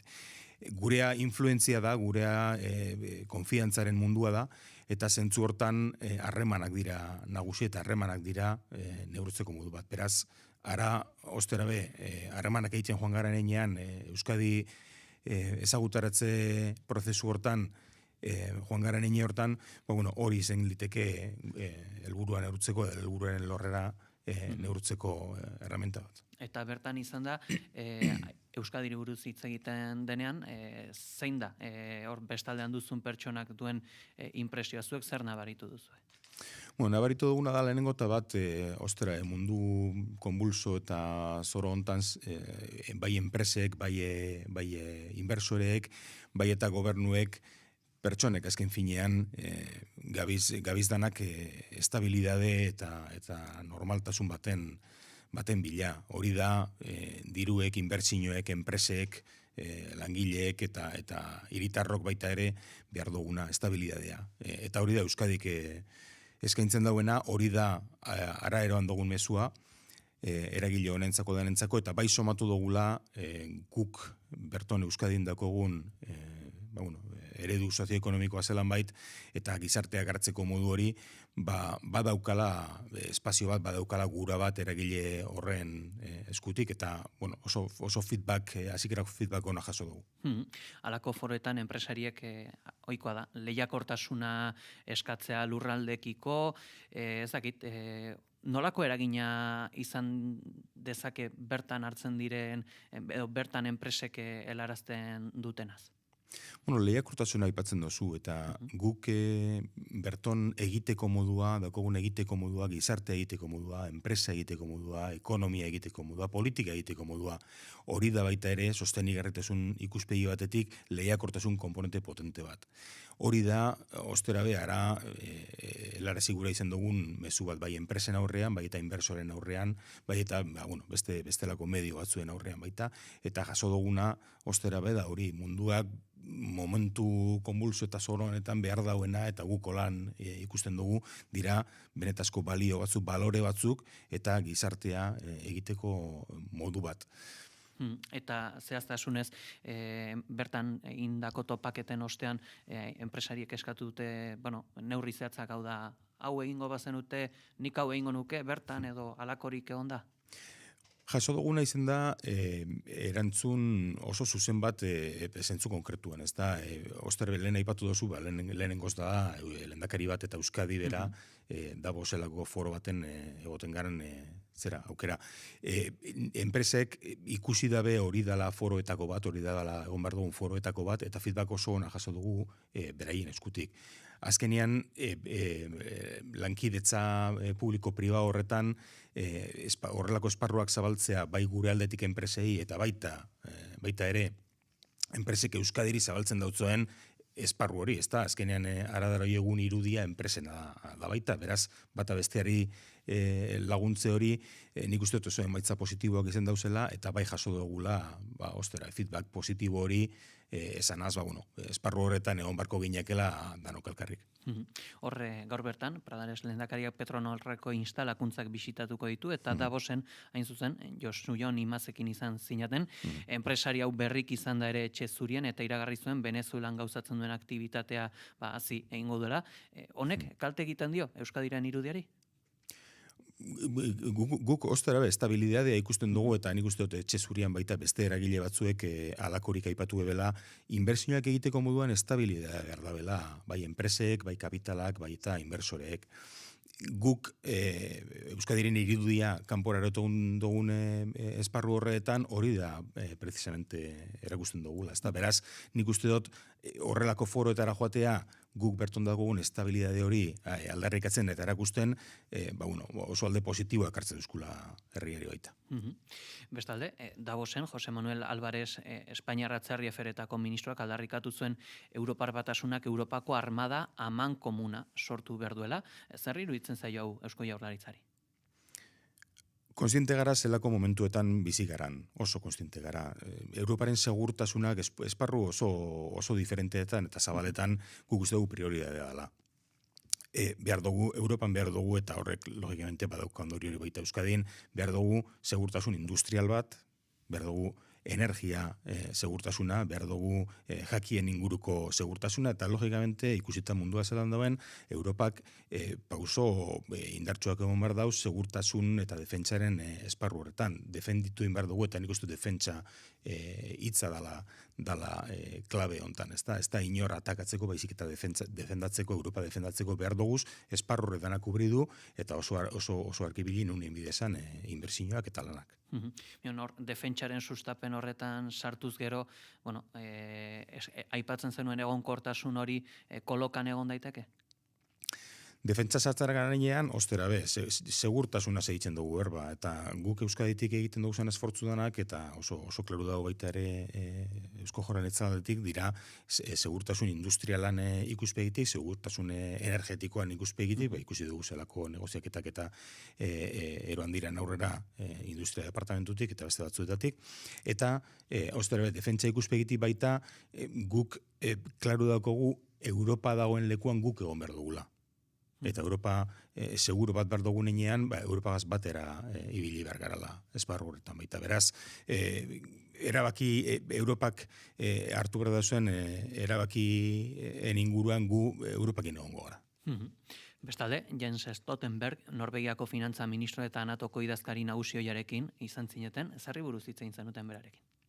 Oso topaketa interesgarria izan zen, lehendakariak izan beragaz berro batzuk. Pentseko duzue, logikamente Greenlandako asuntua urten zala, otanen inguruko asuntuak urten ziela, esan izen batzarre pribao eta itxi bat, baizik eta ikuspegi diferenten elkartruketa bat, eta baita ere, nik uste lehendakaria Euskadiri emon euskula, aukera baita zuzenean entzuteko norengadik eta berarengandik, zein da momentu hontan otanek eta Europaren segurtasuna daukan garrantzi ezinbestekoa. Horre, parekotasunik edo egin halko da Norvegiako funts subiraua eta martxoan Euskal Autonomia Erkidegoan sortu zenarekin?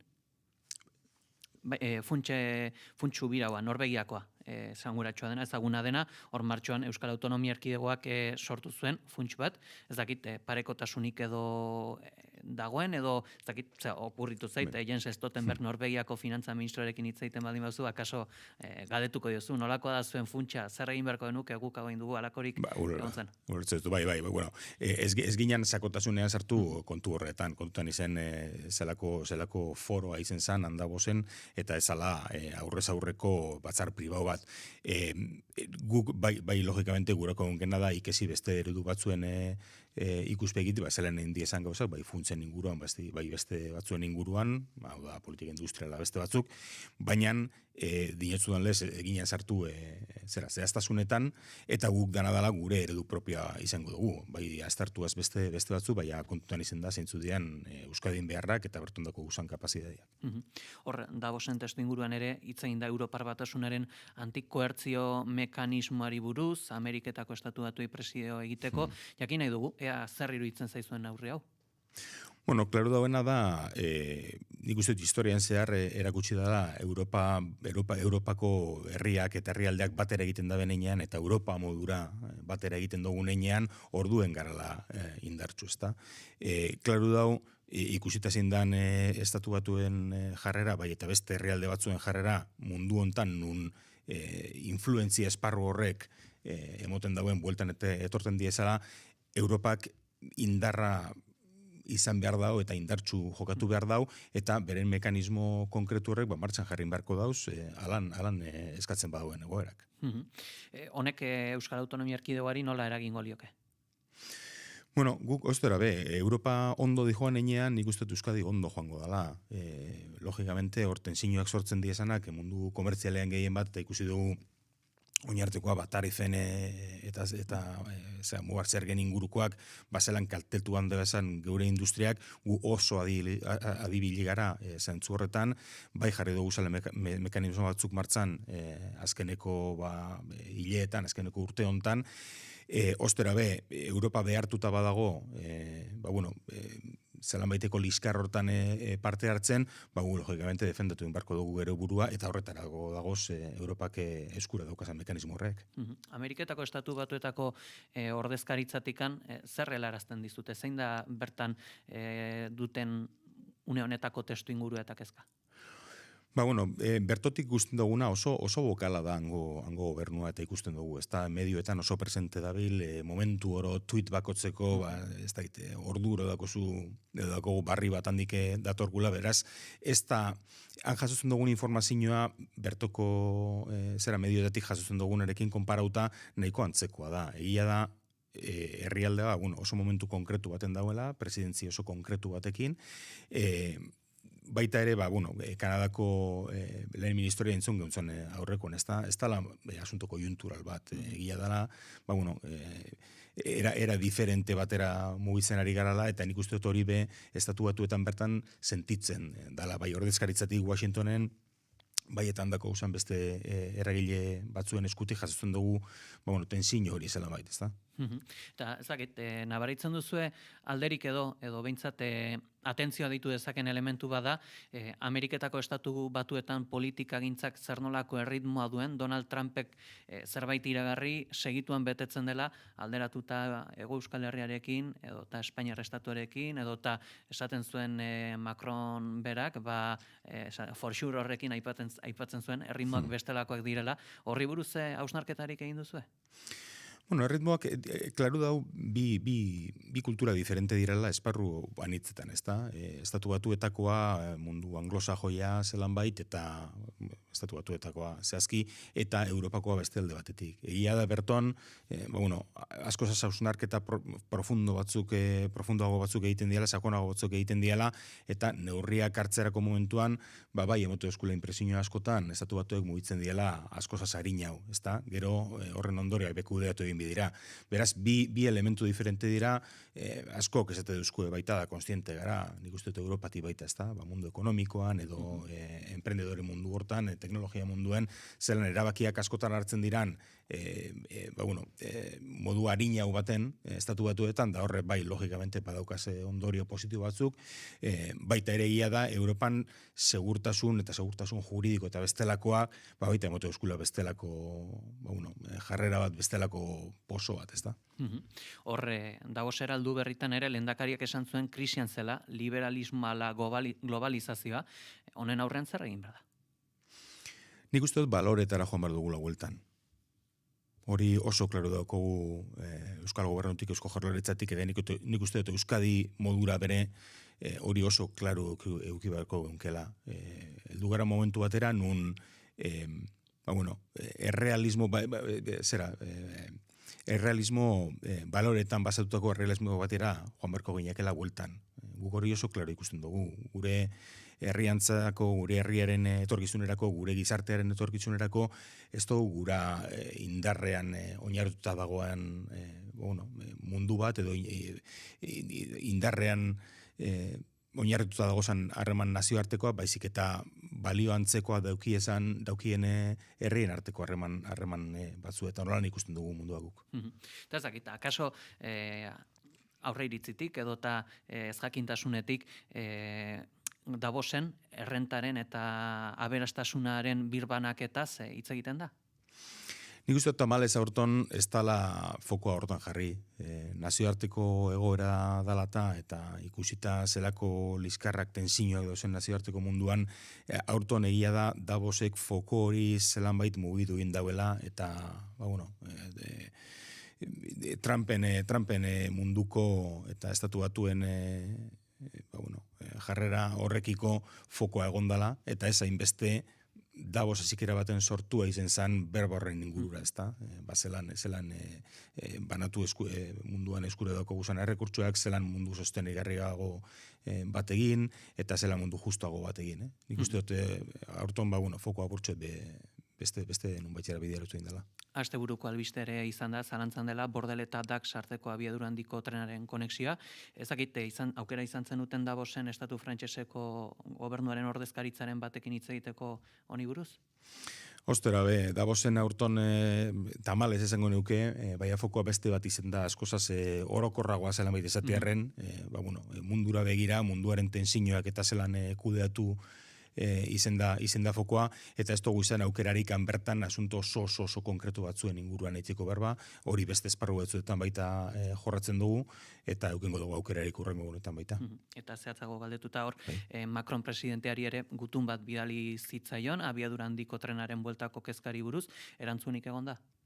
Hoi momentuz ez dugu jaso erantzunik, egia da, justo Gabonak aurretik izan zala gutuna, eta urte hasik eran, izan dugu Davos eta beste batzuelako foro batzuk, baita ere jakin dago, estadu frantsesaren errealidade politikoa zein dan, bai pendite gauza gala gutunari erantzuna jasotzeko, eta gutun hortan, ostera guk egiten genduana da zelan baita aldarrikatu, Europa eta Europan onerako direla konexio horrek, gure aldetik egin dugula egin beharreko lana, eta hor prest gaudela, logikamente, Europaren alde egiteko, eta konexio egin alde egiteko Euskaditik. Amaitzeko Vanity Fair pixka bat, Kate Perryrekin izan zinetelako, eta honek arrabotsa eragindu Euskal Herrian, seriotasun faltaz ere hitz egin da, ez dakit alako ez zer diozu? Ez da pentseu bez, ez da seriotasun falta. Nik uste dela normaltasunaren erakusgarri bat, ez da? Davosen ostera hainbat eta hainbat eragile diferente presente izaten dira, Roy Keane famatu etopatu genduen kalean baita ere Finlandiako lehen ministra hoia, eta hor sortzen direzan berba asko, badaukie mundua ulertzeko komponente bat, ez da? Eta ekarpen bat egiten dauzue. Halako artista famatu batek baita han egotea ez dauka seriotasun faltaren erakusgarri gure ustetan. Izen zen kuriosidade bat, eta nik uste normaltasuna baita erakusten dauela, kapaz garala, bai Stoltenberg elako tipo bateaz, otan eta segurtasun inguruko berbak izateko kapaz garala, baita ere, mundu mailako artista bat datorrenean, edo futbolari bat, edo artista bat, edo markolari bat, baita ere bestelako berba batzuk izateko kapaz garala, eta horrek azkenean, bestelako ikuspegi eta ekarpen bat egiten dauela. Halako dira nazioarteko harremanak, ez da? Halako dira denak. Ander Caballero, Eusko Jaurlaritzako kanpo harreman eta Euskadi Globalaren idazkari nagusi, eskerrik asko gizonetan gure estudioetara gerturatzeagatik. Zeur eskerrak.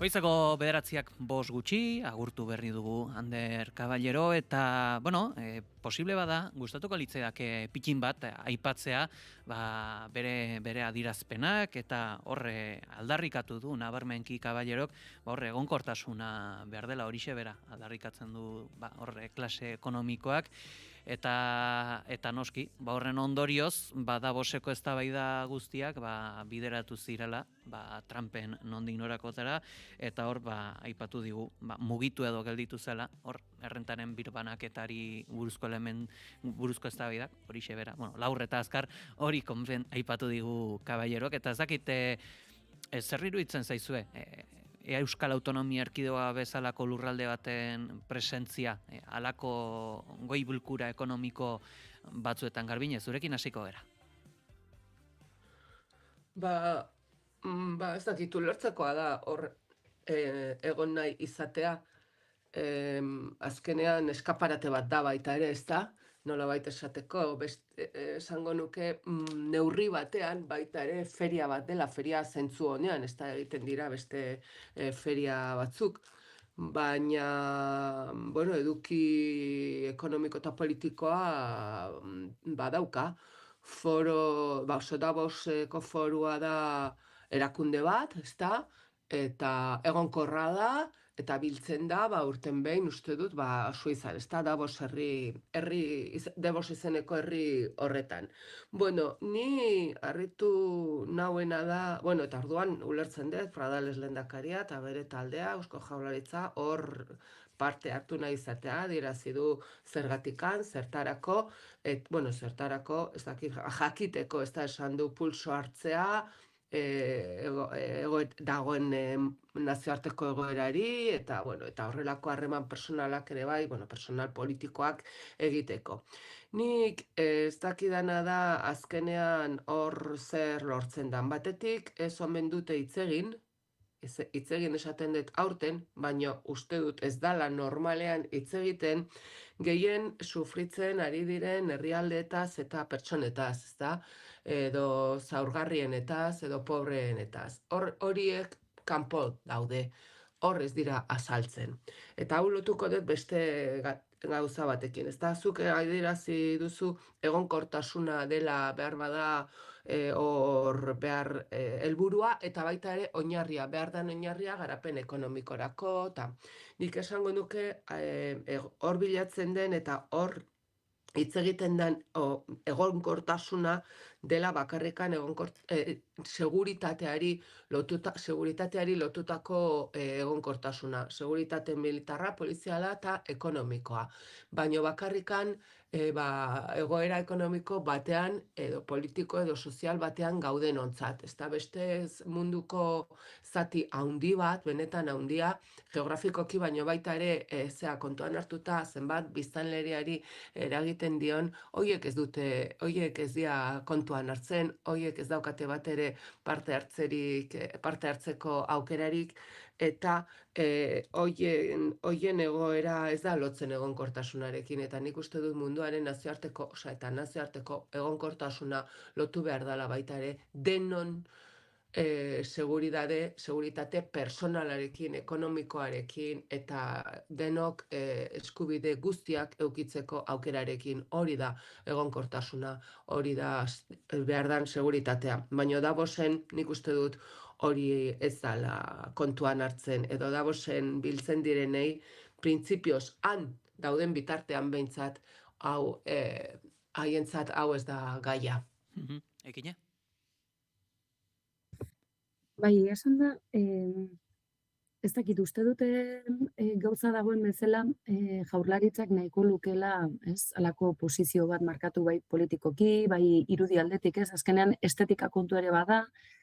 Gertatzen dena da, protokolo guztietatik kanpo zaudenean oso zaila dela modu serio batean irudikatzea, nazioartean ez daukazun sare horren existentzia bat, ez? Ulertzen dut eta gainera uste dut nik behintzat begionez ikusten dut, hiritar bezala, baina uste dut hor eduki falta dagoela. Azken batean, zoritxarrez, Hego Euskal Herriari dagokionean behintzat, edo Araba Bizkaia eta Gipuzkoari zehazki dagokionean behintzat, askoz irudi pisuzkoago erakutsi du Josu Jon Imaz batek esate baterako, ez? Petronorren izenean, goi mailako ezin gorago, ez? Mai horretan eseritzeko aukera izan duelako. Beraz, hor uste dut Eusko Alderdi Jeltzaleak nazioartean edo behintzat Europa mailan duen sarearen berririk ni behintzat kazetari bezala ez daukat berri handirik. Jaurlaritzak berak irudikatu nahiko luken horren atzean zer dagoen ere, ez dakit nik oso ondo zer dagoen, eta gero aipatu duzuna, ez?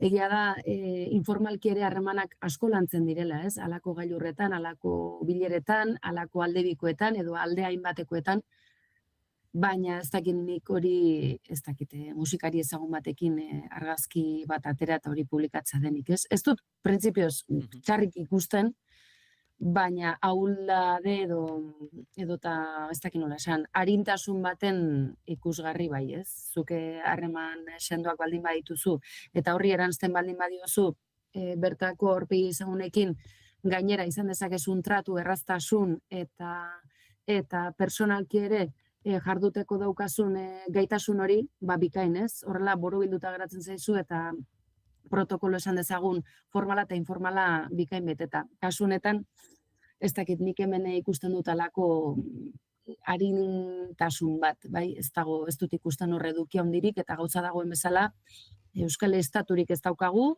eta Euskal Gobernu hainbat dauzkagu, eta Euskal Gobernu honek kasu honetan daukan sarea, ez zait iruditzen oso sendoa denik, eta horri gehituko nioke ez da bosekoa bakarrik, ez? Ipar Euskal Herrian ere orain gutxi egindako errondak, abiadura handiko trenarekin ez dakit oso ondo zer pasatzen ari den, baina azken albisteak ikusita finantzak eta lerroa ere Ipar Euskal Herrian eta Paristik ere nolabait.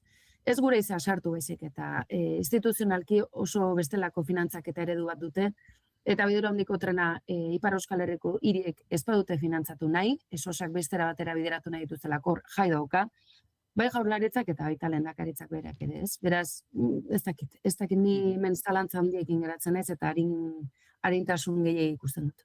Hor, bizi-bizi aipatuta, esan digu, Ander Caballerok izan zirela ere baita ere Sana Marin, Finlandiako lehen ministro ohiarekin, zakit, agian argazkia berarekin atera balu lehendakariak zakit, Euskal Herrira heldu den irudia eta esanaia bestelako izango zen?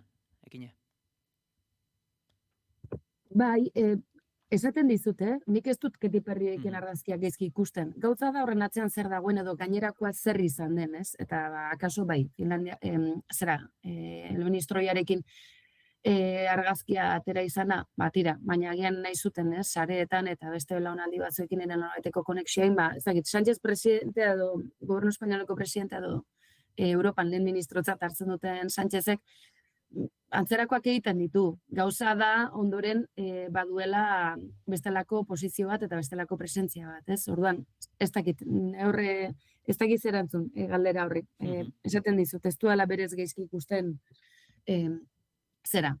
argazki hori ateratzea, baina ez daukat erantzun garbirik. Lasai ekine. Goizako 9 eta 3 dira eta azken ordukoen berri jasotzeko esango dugu Donostiako Herreran Zardoia eremuko jalastokietako pabiloi batean bizi diren 30 pertsona etxegabetuak izango dira. Gaur bertan hiriko hainbat gizarte eragilek salatu dutenez, pertsona hauek kalegorrian geldituko dira inongo alternatibari gabe. Goibelategi, egunon. Egunon, Pei, egunon, entzule guztiak etxegabetze honen inguruan euren irakurketa plazaratu du herri mugimenduak asteburuan. Donostiako Harrera Sarea, KAS, Kaleko Afari Solidarioak, Saretxe Etxebizitza Sindikatua edota Bilgune Feminista daude bertan ordezkatuta besteak beste. Bada gogore ekarri dute halako uste operazio azkar eta isilak ez direla berriak. Donostian iazko abenduan Martutenen izandakoa gogora ekarriz. Improvisazioa nagusi izan zen ordukoan, kaleratutako pertsonen erdia gutxi gora bera alternatibarik gabe utziz eta ondorioz arazo sozial berri bat sortuz. Bada, ohartarazi dute kasu honetan ere etxegabetze data aurretik barkatu zehaztuta egoteak, 30 lagun hauei doako justizia eskatzeko eskubidea ukatzen diela. Eta nazioartetik beste azken ordukoa Jair Bolsonaro preso dagoen Brasilgo presidente ultraeskuindar ohiaren aldeko martxa batean parte hartzen ari ziren 72 lagun hartatu behar izan dituztelako larrialdi zerbitzuek, tximista batek lurra jo eta izua eragin ostean. Zauritutako 72 lagun horietatik 30 ospitalera eraman behar izan dituzte, 8 larri. Martxaren helburua zen 2024an estatu kolpea ematen saiatzagatik preso sartu duten Jair Bolsonarori babesa adieraztea. Manifestariak Brasilia hiriburuko Plaza do Cruzeirotik gertu zeuden, Nicolás Ferreira diputatu ultrak bultzatutako martxaren amaierara gerturatzen, tximista bat manifestazioaren gainean erori zenean bete-betean. Hala ere, tximistak berak ez du kalte handirik eragin, honek eragindako nahasmenduaren erdian zauritu baitira kolpez pertsona gehienak Pegi. Adi bili beharko da, ezinbestean eguraldiarekin ta guzti, eskerrik asko Goi. Egunaren nondik norakoak ere ezagutu nahi ditugu, Itxaso Leon, egunon. Kaixo egunon Pei, egunon entzuleok, gaurko gaien artean besteak beste, Imanol Pradales Araba Bizkaia eta Gipuzkoako lehendakariak Petronorrera bisita egingo duela astelen honetan. Nafarroako lehendakari Maria Txibitek berriz hitz hartuko du herritargoari kontuak emateko bigarren jardunaldian, eta gainera buru hartuko du Nafarroako Unibertsitate Publikoko Osasun Zientzietako fakultate berriaren inaugurazioan. Bestalde Bizkaiko Aldundiak Ermuako saihesbidearen proiektuaren lehen zatia iragarriko du, eta Eustatek hotelak ez diren ostatu turistiko Batekoen Euskal Autonomia Erkidegoko okupazio datuak eskainiko ditu 2025koak. Bestalde, Busturialdea Urdaibaiko entzute prozesuaren emaitzen azken txosten aurkeztuko dute gaur. Kontu gehiago Martxoak 3 elkarteak inorrez laburmetrai berria aurkeztuko du Gasteizen, Ikamak Martxoaren 3ko ekimenak aurkeztuko ditu eta Labek agerraldia egingo du Bilbon segregazio mahaiari buruz. Gainera jakin dugu Herrerako pabiloi batean 20 pertsonaren kaleratzea dagoela aurre ikusita, aipatu dugu azken ordukoan ere eta adi egongo gara horrekin. Ekonomia gaietan Garnika enpresak alde bakarrez negoziatzeari utzi diola salatzeko eta instituzioi implikazioa eskatzeko Maderas de Llodio enpresa komiteak agerraldia egingo du. UAG-ek eta ENEK akzio bateratuak aurkeztuko dituzte lehen sektorearen defentsan eta gaur ere gure ardoak ekimenaren 2. edizioa abiatuko dute. Amaitzeko irratian bestelako gaiak ere izango ditugu nagusi, besteak beste Ituren eta Zubietako inauteriak jarraituko ditugu zuzenean. Ados, eskerrik asko Itxaso. Gero arte Pegi. Eguraldia eta trafikoa naiz irratian. Errepidetan bada nabarmentzeko jazorarik? Adi Pegi hainbat ibilgailuren arteko istripua eman delako AP8 errepidean Deban Bilborako norantzan, berdako azken orduak dio herri bat itxita dagoela eta gutxinez 2 kilometratakoak direla autopilaketak. Gainerakoan lasaitasuna nagusi. Ados, adi bili beraz aipatutako elementu txokoietatik anigaro behar izan ez gero. Temperaturei dagokienez esango dugu, temperatura hotzen dauzkagula gaurko honetan Euskal Herrian 10 gradu Baionan, 9 Bilbon, 9 ere Donostian, 8 gradu Maulen, Donibane Garazin 7 gradu, 6 gradu Iruñan eta 4 gradu Gasteizen. Eguraldiaren iragarpena Iker Ibarluzeak. Nahasiarekin jarraituko dugu. Goizean hodei asko agertuko da lurralde osoa, baina hodei hauek trinkoagoak izango dira ipar ekialdean, hau da Gipuzkoa ekialdean, Nafarroa ipar partean eta Ipar Euskal Herrian, eta bertan oraindik euri zaparrada batzuk izango dira. Hala ere goizean zehar pixkanaka bertan atertzera egingo du. Gainantzeko lekuetan orokorran ateri eutsiko dio eta giroa lasaia izango da, naiz eta hodeiak ugariak izan. Ondoren eguerdi arratsaldeko lehen orduak lasaiak izango dira, baina arratsalde erditik aurrera hego-mendebaldetik barna beste fronte bat iritsiko da eta berriro ere euritara joko du. Oraingoan zaparradak gehien bat hego isurialdean botako ditu, naiz eta ez den euri askorik egiterik espero.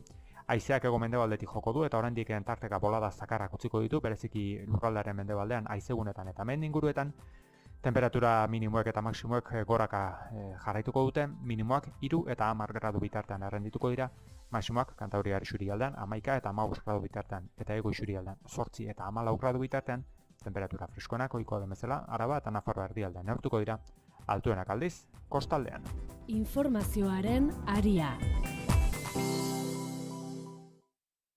Espazio honek besteak beste termozuntzezko, aluminiozko, PVC-ezko edo egurrezko leihoak ditu eta kanpoalderako zein barrualderako askotariko itxiturak. Alkain Hogar Hondarribian eta Astigarragan. Aholkularitzarik onena eta erantzuniko soena armairuetan, ateetan, lurzoruetan, sukaldeetan, komunetan, zeramikan. Bai, Alkainen. Si algún día sientes esa pena no peito. Bizik lasai. Ez diozu inori ezer demostratu behar. Eukiko banu, argitasuna aukera azken momentu horretan maite dudan norbait zerbait esateko, sakontasun horrekin. Azken kafea podcastean, heriotzari buruz hitz egiteko espazio seguru bat sortu du Urtzi Ugaldek. Ertz ezberdinak saiatuko gara ikutzen, heriotzen ertz ezberdinak eta tabu ezberdinak eta denen artean biguntzen saiatu, ez? Eta oraindik ere batzutan pentsatzen du, eskenik kostatzen zaitezko negar egitea sentitzen dut, ez? Asteartero 6etan, Naiz irratian eta ondoren webgunean eta podcast plataformetan. Que aquello se mañana siempre tenga calma.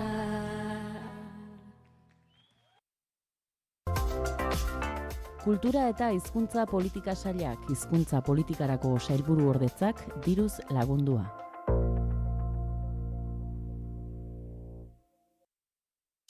Informazioaren aria naiz irratian. Kontu azki serioak izpide hartuta hasi dugu gaurko analisi maila, baina orain kolore apur bat jarriko diogu egunari, egun entzun ondorengoa. oraindik ez, baina ordu gutxi batzutan doinu hauek entzungo dira Zubieta eta Ituren artean. Gogoan izan dagoeneko inauteri ospakizunetan murgilduak daudela Malerrekan, gaurkoan Zubietako joareak entzungo dira Iturenerako bidea egiten eta bihar izango dute kontrako bidea. Iturengo joaldunak izango dira Zubietara joango direnak, beraz, inguru horretara gerturatu da goizunetan, Salva Badiola lankidea, egunon. Egunon, Pegi eta egunen entzule guztiok badirudi euriak ez zuela nahi izan inauteri ospakizunetan murgildu. Momentu honetan ateri daukagu Iturenen. Eguraldi petral xamarra hotza egiten duelako, baina negua da eta horrelakoak ere behar dira, baina tira. Inauteriak hasiak dira dagoeneko eta honek ez du etenik Iturenen nago esan bezala herriko etxearen aurrean Juanjo abizena astu zait, Erregarenarekin. Hemen nire albuan daukat, goizet eta guri tartetxoa eskaintzen. Atzo, parranda eginda omen daude Iturendarrak eta oraindik ohetik ezin altxa, baina hemen daukat, esan bezala, Juanjo, egunon, zer moduz? Bai, ongi itazu. Ongi, egun handia da zuentzat. Zer du berezitik egun honek? Nola esplikatuko zenioke sekula bertan izan ez den norbaiti? Hau guretuko berezia da, hemen ospatzen da, hemen zubitarrak etortzen dire, eta auzokuak, aurtiztarrak, eta elkartzen gara hemen. Orduan, elkartasun horretan izaten dugu harremana bazala egiten da. Eta gero, girua, gero gora joaten genien saldartzen dugu, hor solasten gara, nola guazin, nola doazin inauteriak, eta harremana pixot berotu. Eta goretuko inauteria da, erraten demozala sagratua. Guk inauterik gabe ez dakigu bizitzen. Herriko jaiak balitekek, baina inauteria ez da posible. Inauteria odolen anton dugu, bizitu egiten dugu, eta txiki egiten inauteria da inauteria. Eta badu erratia, badire oso neko zaila da, esplikatzia, porque sentiture egiten duzu, barruan. Eta sentimentu horiek ere badakzu oso zaila zaten dela kanpura ateratzeko, ez. Aipatu ez dugu, Juanjo Erregarena joalduna da bera, Laister paratuko ditu joareak, gozaltzen ere Laister joango da. Naturari estu lotutako erritua da, gaur eta biharkoa, pasaden ostegunetik ospatzen ari zaretela, han eta hemen esaten da, lurra esnatzen dutela joare hotzek. Zer du egitik horrek? Uri betire joaria soinua muitu egiten du, arrotu egiten du, eta badu gauz bat berexia, mistikua, berexia, garai batian, berraten zuten, menditiken etortzen zirela, joari jotzen soinukin, eta gaitza txarrak lekutzeko, gero nola udaberri eduden, kanpoak, odo alorrak, eta pixko da fertilak izateko, eta ez dakit, soinu horrek ere baduz zerbat misterioa, eta egunaz egiten da, gabaz egiten duen gehiago du. Gabaz du ikusgarria da, zer den gabaz egiten du soinua, isiltasun horretan, joari horrek. Nik uste den erangunuke soinua fenomeno bat bazala, baina guk eginekua. Gizakik eginekua, gizakik asmatzen duen soinuri egiten duen hori. Eta hor gehiago, uixe da, gien partien, kanpoko fertilidade hori indartzeko, usatzeko gaitzak, gero badire fabulo zala, eulditxarra eta joari jota gero ibal honatetzen dela, eta orduan badago erratia, egin dugu joari jotugu, eta guraldi bitxo nola jarri der ona, ez. Aurreratzen dizuegu, honek ez duela ordutegi finkorik izaten, baina erreferentziazko orduren bat izango duzu, ez da? Zein izaten da egitaragua gaurko egunez? Gaur guain gaztia elkartoko da, goti joanen gara, hemengo Iturengoak, hor gozaldu iten gara. Eta gero gora bera, 12 inguru hortan da, hasten gara joaria trastiekak arrasten, eta hasiko gara aurrak gara badire, lebizin aurre jarriko dire, gero helduak. Eta normalian ordu bat, laurden, terdi hortan kanpura aterako gara. Jotxiko gara, horikin. Eta hor dein bitartean, hemen buelti itzulet manen dugu, eta gero egiten duguna dugu auzo bat, hor bat dugu, Lasaga dula izena, eta arati baten gara, eta elkartzen gara, auzoko autistarrekin eta zubitarrekin. Bitartean, gumen gaudenin, zubitarrak, etortzen dire auzora autizara. Hor elkartzen dire, hor herriren bat dute itzulia. Eta hor gelditzen dire salda bat hartzen. Eta salda hartzen dute, eta abitzen dire. Hortoko, pixko programazatzen dugu ordutegia, nora gora bera, bate gotan da han pixkot begiratzen, heldu dire, ez da gizer, elkartzeko. Eta auzoan, aiztin errandizuten bazala Lasagan, bukaeran, han elkartzen gara. Geldu dire, eta guk usten genuen gu hasten gara joka, gelditzen dire, eta gu itzuli maten dugu, eta gure pausuan, gu joan torko gora aurrean, iturendarrak, erdian etorko da auzoguk aurtiztarrak, eta azkenak zubitarrak. Sartuko gara herrira, plaza sartuko gara, hemen itzuli beti iban gara, herrien bukaerara, handik etorri, plazan itzuli batzuk egiten dugu, eta gero ja goratetzen gara, saldartzera. Eta hor solasten gara, harremana egiten da, galdetzen da bat bertziri, gehien denek izauna gara, eta hartzer moduz inauteriak, eta bizkoate hitz egitea, hitz egitea. Eta hor tarti horretan gu goran gaudenin, mozorrukuta sartzen dira plazara. Eta hor egiten dute bion antzerkiak, eta hor egiten dute. Eta gu gora bera, hoi bat minuto, dole goten gara goran, eta gero jausten gara, ja hortuko hemendik mozorratuak eta, karrozak eta hemen ibiltzen dire, ja plaza ez gara sartzen, ez delako leku izaten, eta orduan, ja sartzen gara beti, eta egiten dugu lau bos itzuli, arata tonata, hemen, bazan beti joten gara hor, eta gero ja abitzen gara gora. Ja agurtzera, auzoko autiztarrari, eta zubitarrari.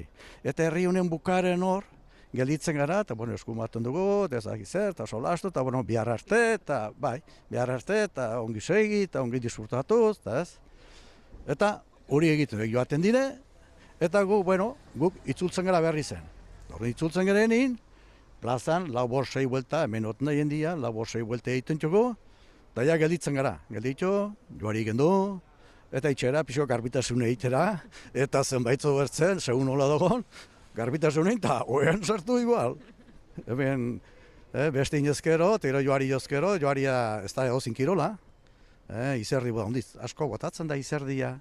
Eta gero nolo zauden gorputza doze jaia induzun, nole ze dana duzun, horiek ere, horrek ere suponitzen dugu gorputza bermatzen dula. Gustatuko litzaidake antziginako tradizio honetan gehiago sartzea, eta galdetu nahi dizut, zer esan nahi duen joaldunak Iturendik Zubietara eta Zubietatik Iturenera joateak? Horrek badauka motiborik, badauka... Ez, nik dakitenaz ez du motiburiken. Gutsa da, haiek ere joari jotzen da gure, eta egiten duguna elkarrekin harremana bat kontu. Hori da harremana hori. Hor, hemendik zubitiri bat eta handik unata egitea, erranezkek harremana dela. Gunata tortzen harremana izatea, gu garati baten gara, eken induten itzulia, itzultzera, harremana kontzoko. Baina joatia goina ez da egitea, ez. Hori ez dago, garai batien ere goinez joaten zen. Eta badago desberdintasunik Iturengo eta Zubietako joaldunen artean? Desberdintasuna da, jauntzian, guk dena larruz betetzen gara, bi larru biltzen dugu, bat gerrian, eta bertzea bizkarrakua. Eta Zubitarra berri zen gerrian bakarra. Alde batara, beruekin hobekio da, haieken bazala, baina egudik txarra baldin bada, deuri baldin bada, guk orduan badugu abesa, ez? Eta hori da, horik atorra, xuri erabiltzen dute, eta gerrian larruak. Eta gu berri zen, nola auzoko aurtiztarrak eta Iturendarrak, gu berri zen gerrian eta bizkarrian. Ja, euskaran ere egin nahiko nuke azpimarra, eguraldia ez da traba izaten, baina oztopo izan daiteke. Zenbat kilo gehiago hartu ditzake soinean daramatzuen arti larruak bustiz gero? Bustiz gero, erango nuke, igual nik nire pisukin eta larrua bustitzen baldin ditu, larrua berak idorrian, bana bartze bitera, igual zortzi bat, 7 kilo kontuko edo 8 segun ze larru den azkarra baldin badat hori egiten dute.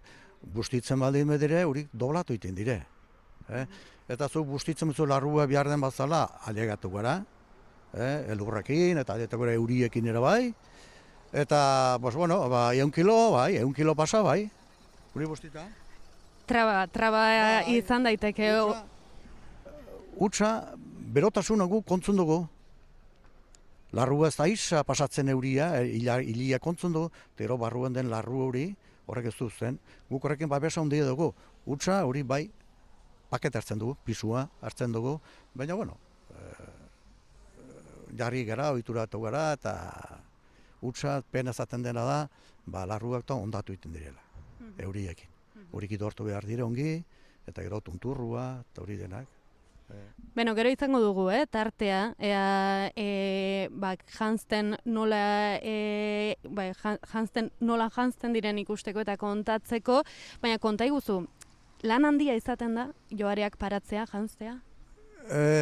Bueno ez, guen bele xapatzen dugu, ja ohituratu gara eta bat bertziri eskuaz maten digu eta utza dena da, behar da ongi paratu joariak, gerrian. Eta patu bardunak berak erran behar du, nun paratu, hortuko behar du pixko bat, jakintasuna, berak jakizela, batzu diri ikasten ari direnak, eta ez dute jauzarraten, eta bertzik joari partzen dute ustez ongi, eta igual bera isili dago, eta tiratzen dutenin, sartzen da hori barrena, ez daki, eta sartzen da barrena, eta jotzurukun gero mermatzen da. Gero min ematen dio, atzazin hartu du, ezin ibili da, hori da pixkot malitzia edo hartu behar duzula pauso batzuk jakinen gainean edo tiran dabilena joari patzen, gehiago, eta haztegen bertzia dago joari kontzen, porque joari behar dute goian. Joari ez du bilbiar, ibilbar du makila hori, guk ezmi erraten dugu, erdaraz, elbarajo erraten dutena, hori bilbiar du. Ez joari gotiete beti, makila butza, joari honbor dugu, fijo. Tordon hori patzako fijo behar duzu ongi tiratu. Torrek karrazten du, gerriko larrue behar duzu azkarra. Barbesa matuko. Eta paratu bele esiten da, guain bat bertziri eskuat man, tiratu, bertziak joari tiki paratu, gara ebeten gehiago kostatzen zen. Guain zemat bakotxa bateri patzeko 5 minuten barrenean, eramazala joari paratu, eta ura uzten da, eta bertzi ondoko joaten da, eta jamengo joari tikiak paratzen ditu, eta joaten da kate bat imozala. Denon artean egiten duzu beraz tradizioaz aritu gara, eta egia esan nagusiki gizonek parte hartzen duten tradizioa izan da urte luzez behintzat joaldunena, beste hainbeste tradizio bezala. Duela urte batzutatik ona baina emakumeak ere hasiak dira, joareak janzten, kopuruak berdintzen hasi dira? Ez, baina ikusten da emakumea parrasta bat sartu dela, Egunotan ikusi da, eta gero niskatu tikitek entazten da, eta hierranaz, bada parrasta bat, garai batian, ni oroitzen naiz, lemizko neskak atetzirenin, hemen, nahi zuten gorekin egondu ziren, gu kanpora atetzen ginen joarekin, eta hori zen lau neska, eta biharoekin nahi zutela joari jore. Hortoko, erre bezperian, izatenak abazta, eta pixkot ibitzen ziren, eta hola ez, eta nahi zutela jo ez. Eta orduan pausua fundamentala da. Arek izkerra, zuk izkerra, denen behar duzu. Nabaitzen da urrutitik egin, batek denek izkerren eta bertzio eskuinekin ez, ikusten da ez.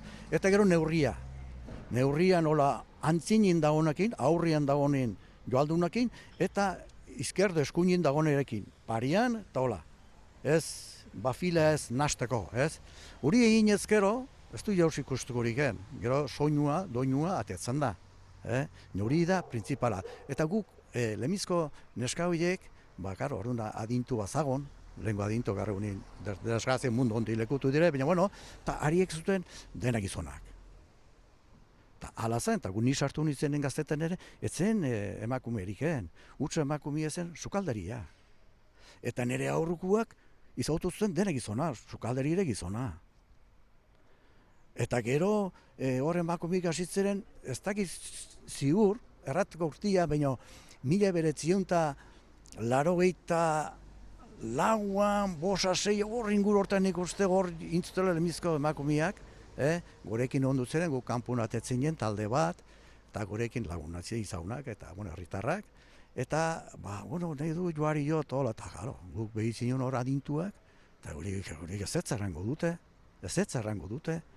Ja, gelditu ginen batzukin, eta, gurekin ibiltzen ziren, eta, ona sartu zuten, bazuten bion, ez ditek joko, gezki, pausu ez ditek eramen, eta, hori, hola bida. Eta, inen dugu, eta badakit, hor konsejo zahar erraten zena, hor ni bat aurrian, eta bezeta izango ziren, eta neskak aztigen, eta joa lordo, buelta, pausu hartzeko, eta itxeko nola egondu inen. Eta gero, jautzinen beti, eta jo zuten, lau neska ziren, bi aizpa, eta bertze bi, ez dugu garranen zola izenaturik, eta jo zuten, eta guri berdintza egun, egin ezker hori guri itzen joskentzen, lehen matxismoa zen, oso purua zen, eta emakumiez parte hartzia etxiunkentzen guri, jauzera, guk bizitzen eta guri etxiunkentzen. Nor gertatu zen, bazilde jende batzuk, ez herritarrak, baina, jendiak atezutena, komentari batzuak, eranaz, iturenen ez dakizoniken joarikin atetzeko, emakumik atetzea lagoz, ez? Berrantzuten, ez? Eta handigen urte bat zutara, gura beti burutan kontzun dut, gazetaria zen, gazetari bat, eta aixuxenki, inen auzora, aste hartia zen, baina ez urtiaten, handigen urte bat zutara, Gero ondotik izan dutzen, hori izan dutzena ondarra, irunan izan dutzena alardean, eta kriston saltza izan dutzen, eta gero botatzen, iturin atetzen diren eska, eta zen dugu ezen ben, eta orduan bakotxa bere itxia, eta gurez gara sartzen. Eta orduan, badakit, garaietan, aurtizera bainen, auzora, joarikin, eta bidean goinaz, eta ja urbiltzerakoa nola etorri zen neska bat inguratu ziten, gazetari zen, ze egunkarikoa ez dakit, zu bazala, eta horri zen euri batekin, libretoa, eta arkatza bat, eta ez eta berak intziten galde modo bat, holoko galdo bat, hartu nuen pixkoneko erantziten, haizu zuek joalduna zarate, erdara zintziten, joaldunak, gizonak, eta ez dalditze neskak zuekin hola hartu zion tartian, eta zuerin matxismoa kendu iten dizue. Honek hartu nuen, horko galde modu bat, morbo bat, bihartu mazala eta erantzunea manion, behireto, nik bizitu iten du joarekin tikitiken, hortan gaude, eta neska bat nire onduan parte hartzia, ongi iten baldin modu, nire ez di euskantzen matxismorarik, Ez dakit ez behitzi txarra mantzen ez zeinitzik, aldatuzun, teoria, eta intzun, hori betik burutan kontzon dut. Gaurtzen bat emakume irtengo dira joarekin? Igual balitikek lau, ez da, gaur ere lan iten da, eta erran behar da, joariare ez dela jostailu bat, hor bolak eraltxatzen dire, edozein gaur gertatzen altzizu, eta pentsatzen du nik, igual, 6 bat neska ertuko direla, arteko direla, pentsatzen dut, igual balitik gehiago, zinerantzen minio, bazpare hori erraten dizut, ez? Baina, atzok egunekin eta larun batien arratxian eta atxaldian tola gerrian larru paratuta, baziren parrasta bat neska batzu, Oraindik ere badago tartea beraz, seguru, emakumeak ere gai izango direla horretarako, baina galdetu nahi dizut ere, laster hasiko da, herria jendez betetzen, kanpoko jende asko etortzen da, gehiagiagian? Bai, eta gerota gehiago, Eta inok ez du espero, baina hemen badire etorriak, aserritaren iztoran, ez hemen guak, badire etorri inglesak, badire txinatarrak etorriak, bereziki, hori ikustera, eta baita ere hemen Alemanien torri inguruko, Polonia zer, horiek ere, egu berriten eta joarik eskuten eta biltzen dute, soinukin eta nahiz hau ikusia, badire etorri gole jendiek bereziki ikustera inauteriak eta nola aber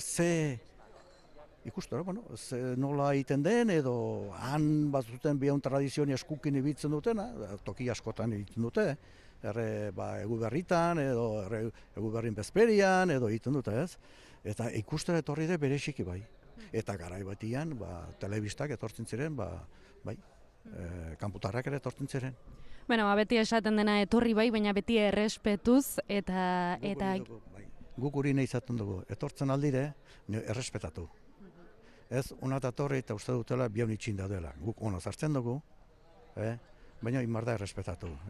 Hemengo, erraten mazala, jangoikua, inautikua, joalduna da. Gero dire mozorruak eta karroza, joalduna da. Eta hemen bazala, zubiten ere, ala izango da, eta auzoan aurtitzen ere, ala izango da. Esandakoa, errespetuz, Juanjo Laster joan beharko duzu, gozaltzera, fuerte gozaltzera, txuntxur, ardilarru, joare eta gainontzekoak ere soinean jartzera joan beharko duzulako, beraz, utziko zaitugu, baina badezpare ere tripak ondo bete eta lehen da bizi, Hori, ez pentsa horren, erraten da, lanin behar duzu, baina ez da onere gehiagi jatia, ez dotu inberdizte, eta orduan pixko da pixko hona da hartzia, alartzen alduzu pajaran bat. Animo gaurkoarekin, gozatu eta mila esker gurean izateagatik. Juanjo Erreganena, Joalduna, Iturengo Joalduna. Plazer bat, niri, zurekin itzaldi hau itetik. Eskerrik asko. Esandakoa, Pegi, oraindik euririk ez, Iturenen prest etorri gara bada ez bada, sira, terki eta gotzik ez pasateko beharrizko guztiarekin, gu ez gara emetik mugituko, jarraituko dugu, Joaldunen pausoak. Ados, adi izango era, eskerrik asko Zaloa. Gero arte.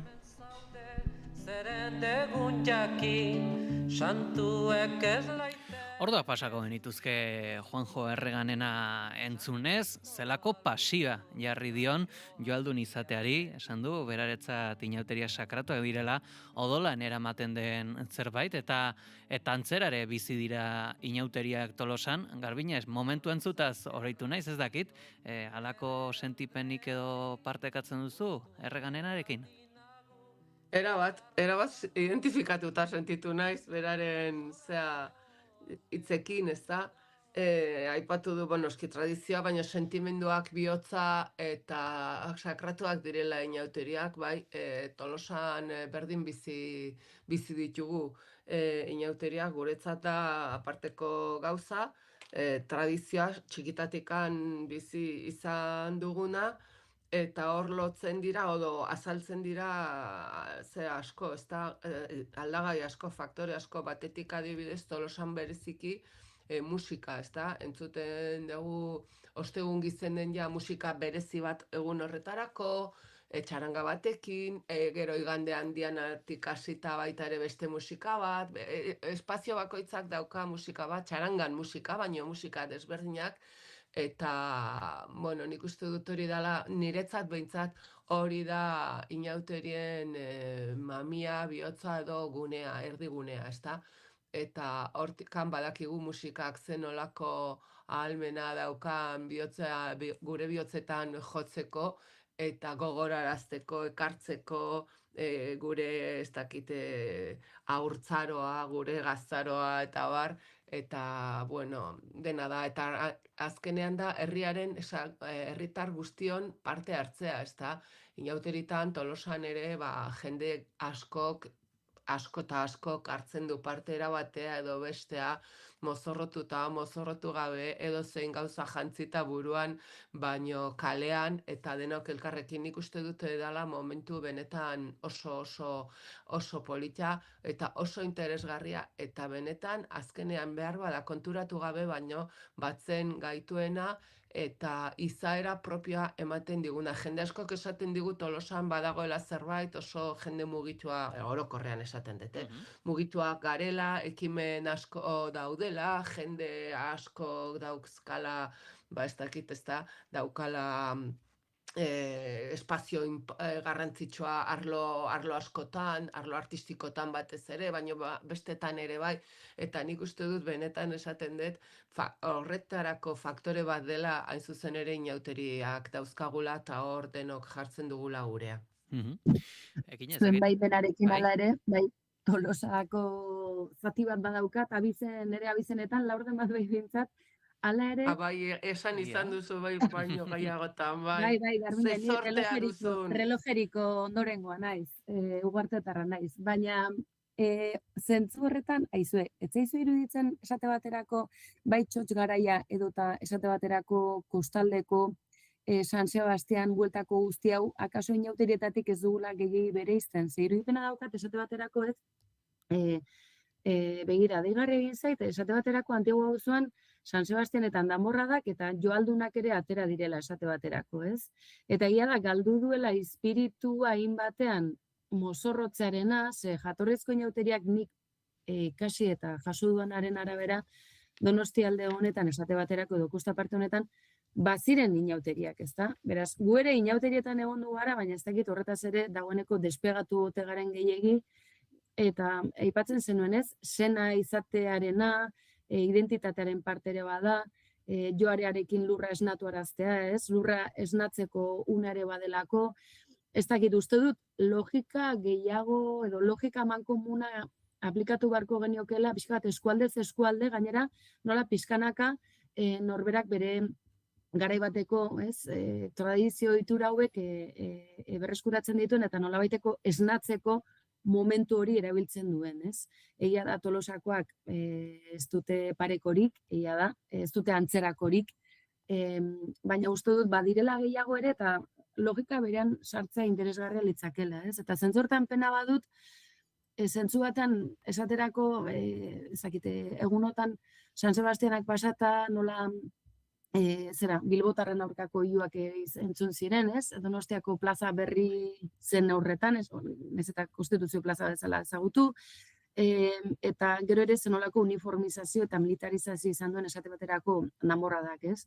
Badira, zenbait oraindik ere inauteri ikutu hori mantentzen dutenak, eta gure auzoan esate baterako konparsa berri bat atera da, eta hoi aipatu nahi nuen Garbiñe, egiako tolosarrak delako Andamorrada konparsa berria. Hori bai dela ona, ez nekien.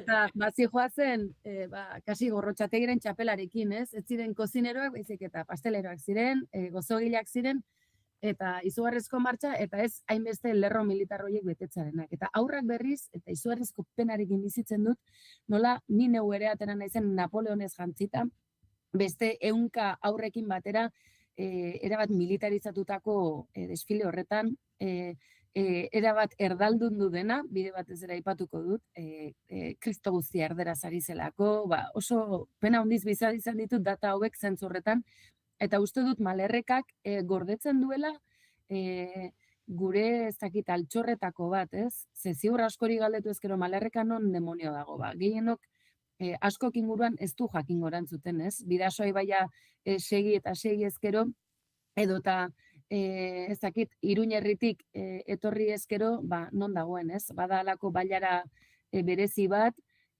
historio ilunak ere gordetzen dituena, hor baduzu Txalapartako liburua Goñi Sagardia familiarena, gerra zibilean gertatutakoak, baina badu hau kultu hau gorde duena altxor bat bezalaxe, eta bada naiz eta gizonek izan duten pisu handia ez da urteetan, eta horren zenbait gauzara aldatzen ari dira, bada halako lurrarekin bat egitearen momentu bat, eta badu zerikusia nolabait erlijioa zizketan hasten baldin bagara, Euskal Erlijio edo usadioak nondik nora datozen, ez? Eta bat egiten dutenak akaso aintzinako beste hainbat zibilizazio gure inguruan gertu izan ditzakegunak eta nahiko antzekotasunak antzematen direnak, ez? Azkenan lurrak ematen digu jaten, lurrak berak egiten gaitu ernal garri geu ere bizigarri eta lurrari halako errespetua aitortza eta gainera halako jaia edo ezoikotik ateratzea, mozorrotzea, berdin zait odolez goitik bera zikinduta ere hori delako azken batean zure ohikotik ateratzea, balako aitortza bat egitea eta deia, ez? Eta badu, akaso baten batek esango bai oso, ez dakit, oso mistikoa da. Eta nahiko praktikoa eta nahiko politikoa baita ere, ez ezagun nahaztu, beraz, uste dut Malerrekakoa izan daiteke parke tematiko bat, eta horrek ere pena ematen dit, eta akaso ikusteko premia hori ere batzutan, tira, ez dakit, bakoitzak ere neurtu behar ditu bere kontuak, eta gutxienez ez mobilarekin ez dakit ze irudi atera nahian, eta tira, ez dakit bertatik urtean zerreren parateko aukera ere, eta Euskal Herria ere ezagutzeko parada ere izan daiteke, ez? Baina, bueno, tira, nire hausnarketa badijoa inauterien kontuarekin, inauteriak ez baditugu ulertzen eta bizitzen eta barnetik ere ala nolabait ateratzen, hor izatea ere nolabait kolokan badago eta uste dut euskalduntasun hori ere hizkuntzarekin batera hori eskutatik ies egiten utzi ezkero zaila izango dela berreskuratzen, ez? Malerrek ageratuko zaigu, baina Euskal Herria luze eta zabala da, eta milaka batzuk gaude, eta uste dut hau nolabait, ez dakit, konexioari berreskuratzen hasi behar dugula berandu baino lehen. Eta ez gara iragarpenetan hasiko, baina bitxikeri bat ere badaukat, pentsatua duzu edo prestatua duzu mozorra inauteri hauetarako? Ez, nik oraindik ez. Oraindik 3 aste bete. Atzo 3 aste betera izango dugu guk hemen ja saldunita. Eta oraindik ez dut pentsatu. Mozorroa ez da niretzat gauzari zailena, baizik eta gaia. Eta normalean nik lagun pare batekin ateratzen egiten dugu olako parodia txiki bat, benetan gaurkotasunari lotutako gai batekin, baino batzutan bezperakoa, benetan esaten dut. Orduan, mozorroa erraza da, edozein trapuzarrakin berriakin jazten zara, baina kuestioa da ze parodia edo zer irudikatu, zer adierazi, ez da, hori da guretzat garrantzitsuena, eta orduan oraindikan ez dugu pentsatu egia esan, Ekin ezu? Baina hoi da Tolosa, Tolosa, bueno, batzuk asko denbora luze daramate prestatzen, eta Tolosa oso liturgikoa da. Oso txukun ateratzen dira, baina hemen denetik dagot, adenteak dauka sartzen da. Eta egun bakoitzean gauza konkretuak egin behar dira, eta neko liturgikoa da Tolosa bintzate ohitura aldetik, eta egun bakoitzari dagokionean, eta izango dira beti ez, atzerritarroiek mozorrotu barrez den egunen ere mozorrotuta azalduko zaizkizuenak urtero bezala. Edozein kasutan, ez dakit, nik beti aldarrekapenarekin uztartzen dut, eta egia da, esan bezala, San Sebastian buelta honetan, honezkero, hiri oso ikusten duzunean aurre eta gazte heldu nagusi guztiek nolabait gau pasa baimendu hori, ez? Egiten den egun hori bada nolabait badoka kutsu hori, naiz eta gauza edo karakterizaziorik gabe mozorrotu, ez? Eta gerora, datozen inauterietan ikusiko. Donostia aldea zentzurretan nahiko itzalia egonda, ez baldin bada ohiko desfile, Brasilgo desfile horietako bat izaten dugu, baina ez da aparteko erakargarritasunik duenik, eta gerora auzoko festetan ere badugu ohitura, mozorrotzeko. Iruñan Urtezarretan mozorrotzen dira, akaso lehenengoak izango dira? Hori egiten dute, bai. Bueno, heltzen denean, nik iragarrik beharra dizuet, kuadrilan erabaki dugula, aurtengo tematika zein izango den, eta behar bada, partekatuko ditugu gure argazkiak, eta hitz egingo dugu bueltan gaudenean. Baina orain bestelako kontu bat aipatu beharra dugu. Izan ere, bai? Segundutxo bat badakiezu, minutu bat barru utzi behar zaituzte da, Bai, egila, eskerrak. Minutu bat jarraituko dut, eta talde egingo dut isili-isilikan, gero arte. Oso. Eskerrik asko atera zaitez, Garbiñe, nahi baldin baduzu lasai. Ondo izan, Garbiñe. Ondo segi. Antzian aukan, beti azten zait. Eta esango dugu, Ekine, Getxoko Jauregiaren eraisketaren ardura, udal gobernu osoarena izan daitekela dioten informazioak ukatu dituztela Eusko Alderdi Jeltzaleak eta PSek, El Correo egunkariak kaleratu duenez, Ertzaintzaren ikerketak udal gobernu osoa egiten du eraisketaren erantzule, honi buruz galdetuta Inigo Ansola Eusko Alderdi Jeltzalearen Bizkai buru batzarreko presidentek esan du aldeko txostenekin hartu zuela erabaki udal gobernuak. Emondako baimenan gainien, esan bidana da, baimen guztisekin edo teknikarisen txosten guztisekin kontau dauela baimen horrek. Hortik aurrera ikusiko dugu gertatzen da. Ez du, fitxik esan, alboan zuen Amaia Agirre Getxoko alkateak, Bizkai buru batzarreko presidenteak, ikerketapean dauden 3 zinegotzietan jarri du fokua. 3 zinegotzi dauz ikertuek, eta prozedura judizialak gaur egunien esan dauena da hiru horrek dauezela ikertuek. Ez gauz berbetan gobernu batzordean gainen ez ebez. Eta Getxoko udal gobernuaren parte den PSek foko Eusko Alderdi Jeltzalean jarri du, ertzaintzaren miaketan jaso zenean bezala, Carmen Díaz Zinagotzia gobernuaren bide horri ez hitz egin du. El Partido Nacionalista Vasco, este es un golpe fuerte, ellos tienen que ordenarse, pero nosotros en nuestra responsabilidad de gobierno lo que nos preocupa claramente es sacar adelante la hoja de ruta del plan de legislatura. Askoz kritikoagoa izan da PPko Javier Andrade, hirurak bat jauregitxoaren eraisketaren ardura udal gobernu osoarena izan daitekela argitaratu ostean, Amaia Agirre alkatearen jarrera ulertzen duela esan du. Ahora entendemos por qué la alcaldesa puso tantas pegas, impidió la investigación, impidió la declaración de los funcionarios, de los intervinientes en aquella operación. Lo entendemos ahora perfectamente. La alcaldesa sabía que esa Junta de Gobierno local se adoptó con esa falta de ese informe tan grave. Y también parece que era consciente la propia representante del Partido Socialista, que es socia de gobierno.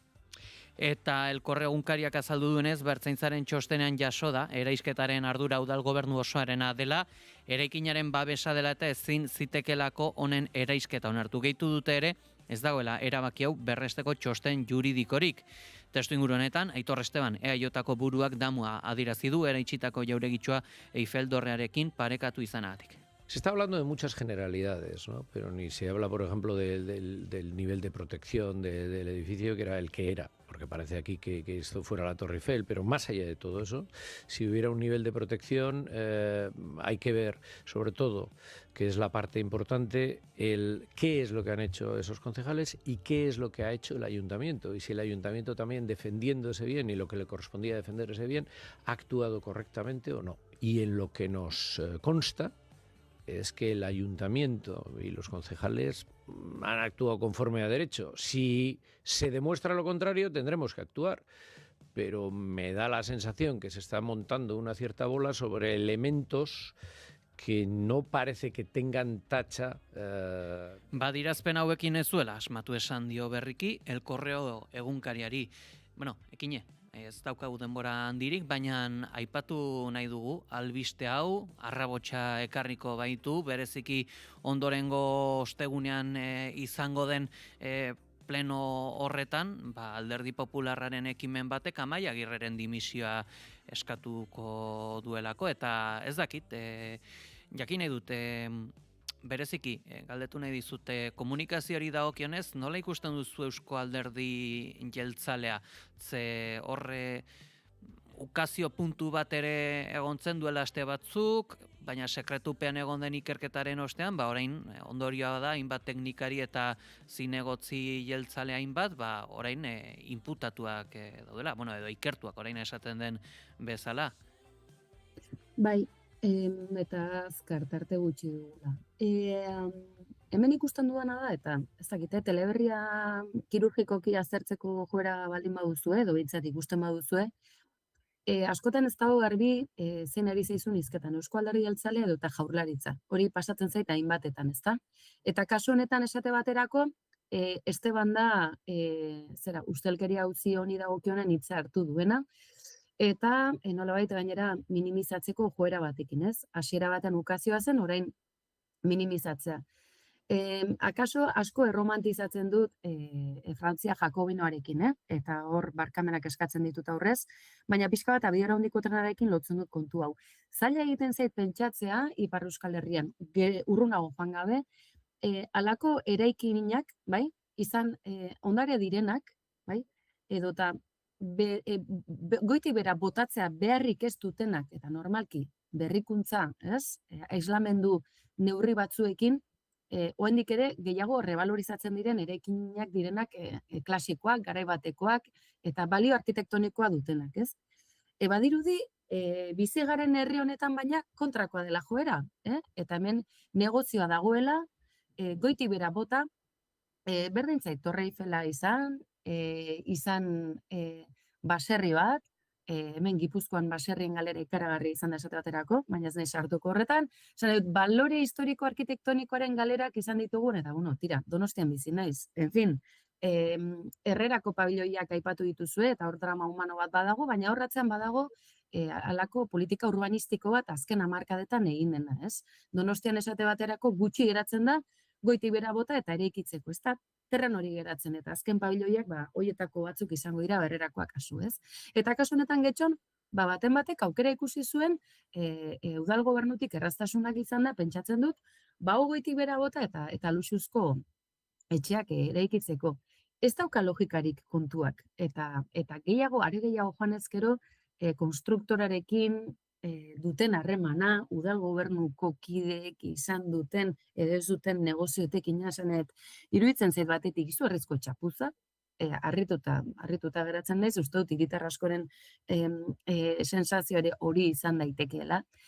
Eta larriena kontu guztionetan da, nola uste izan den hau edozein modutan geratuko zela, ez? Uste dut hau dagoeneko juridikoki bidea hartuta, Getxoko udal gobernua ez gainbera eroriko dela, eta ez dakiz ze puntutaraino izango du honetan kaltea, kasu honetan Euzko Alderdi Jeltzaleak, ez? Baina edozein kasutan komunikatibotik oso, ez dakit, nahasia sentitzen naiz, mezua ez delako oso argi geratzen, ez? Orain kontua da, kaltea egin dela baina ez hainbesterako, baina udal gobernu bat eskuetan duzula, halako gauzak egiten ustea, mozkin ekonomikoa tartean dagoela, ez dakit normaltzat jotzen den toki batzuetan. Eta akaso hori da komunikatiboki geratzen zaidan azken arrastoa, ez? Nolabait ere normalizatu egiten dela eta etxe bizitzaren auzia da gainera, ez? Ez dugu tarteri, baina honi ere, oraindik ere gehiago erantsi diezaiokegu, ez? Herri honetan badagoela sustraituta etxe bizitza negozioa dela edo negozio egiteko eskubidea dutela hiritarrek, eta ez da horrela, ez? Eskubidea da etxe bizitza bat izatea, kale gorrian ez bizitzea eta etxe bizitza bat eta terbe bat izatea, ez horrekin negozio izatea, hori ez da eskubide bat, ez? Baina tira, komunikatiboki honi eranzten baldin badiogu, ez dakit, asteburuan esate baterako, Juan Maria Atutxak egindako adierazpenak, ez dakit, nahiko asteburu berezia izan da zentzurretan, Euzko Alderdi Jeltzaleak jaurti nahi izan dituen mezuekin, ez? Eta horri erantsi behar digu gure Davoseko bisita. Ni esan da, ez dut, zaila egiten zait, honetatik nolabaiteko mezu baikorrik ateratzen. Guzti hauekin edituko era. Eskerrik asko goiz honetan ere gurean izateatik ekine, nahi duzun arte? Bai, noski eta zuire bai, ondo izan.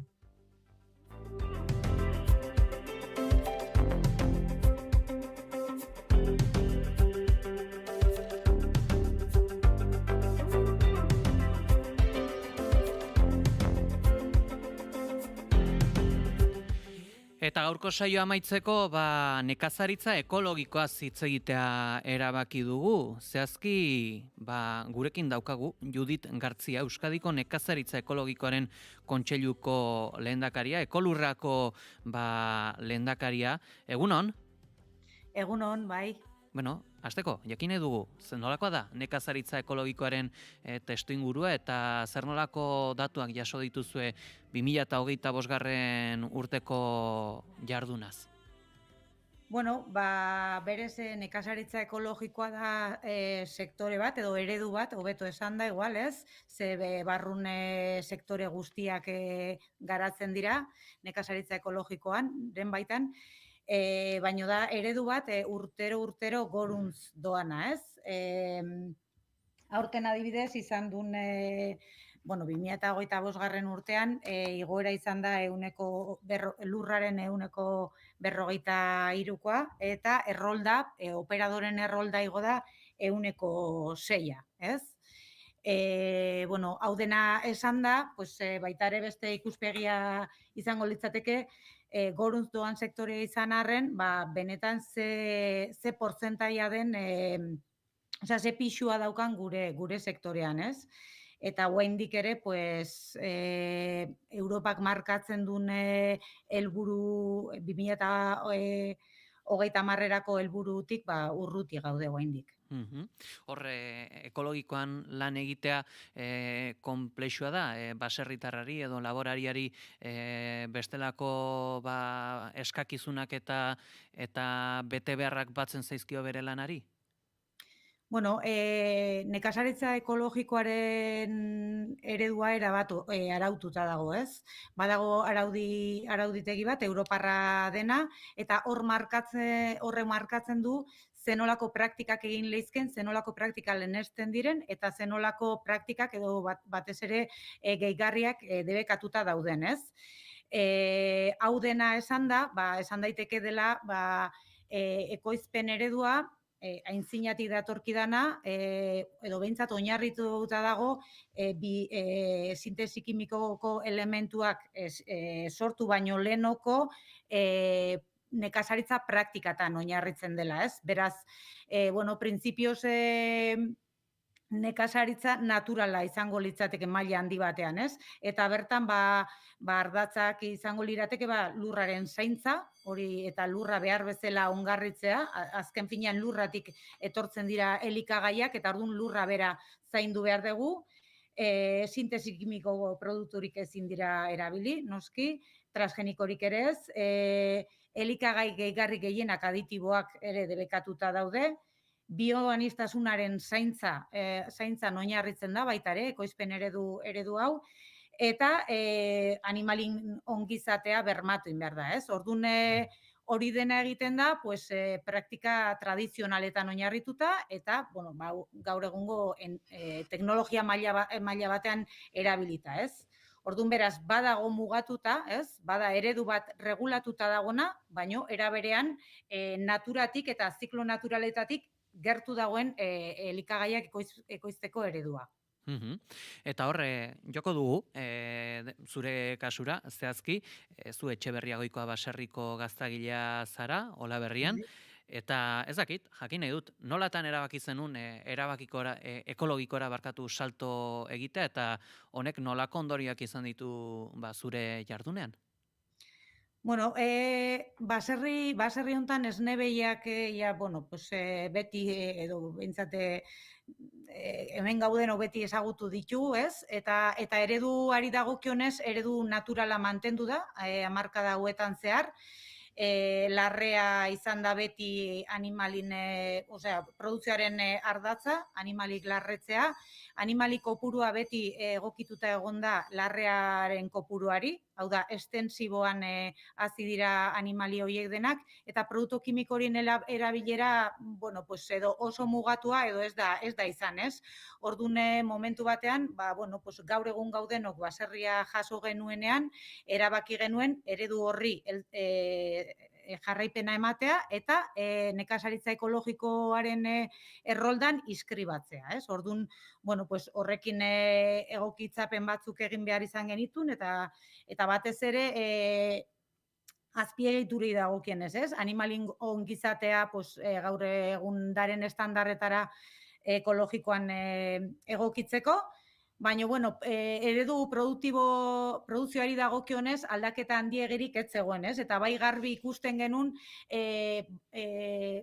bai baserritarrentzako eta bai kontsumitzaileentzako zigilu ekologikoa berme badela, ez? Azken finean horrek ziurtatzen dizu, elikagai horiek kalidade maila bat daukatela eta hori izan deguna, ez? Irizpide horiek denak bermatuta geratzen direla. Orduan alde horretatik guretzako transizio hori oso naturala izan da, eta gero erabate merkaturatze eredua, gure kasun ere, erabat lotuta dago baita ere filosofia horrekin, ez? Hurbileko kanalak erabiltzen ditugu, salmenta zuzena, eta horretarako produzitzen dugun esnea valorizatzeko ere ikusten genuen bide interesgarria zela esnea bera transformatzea, ez? Zentralari saldu partez, guk geuk hartzea gure gain produzio hori, ez? Eta orduan behi gazta mota ezberdinak egiten ditugu, eta, salmenta zuzenean era handi batean saltzen ditugu.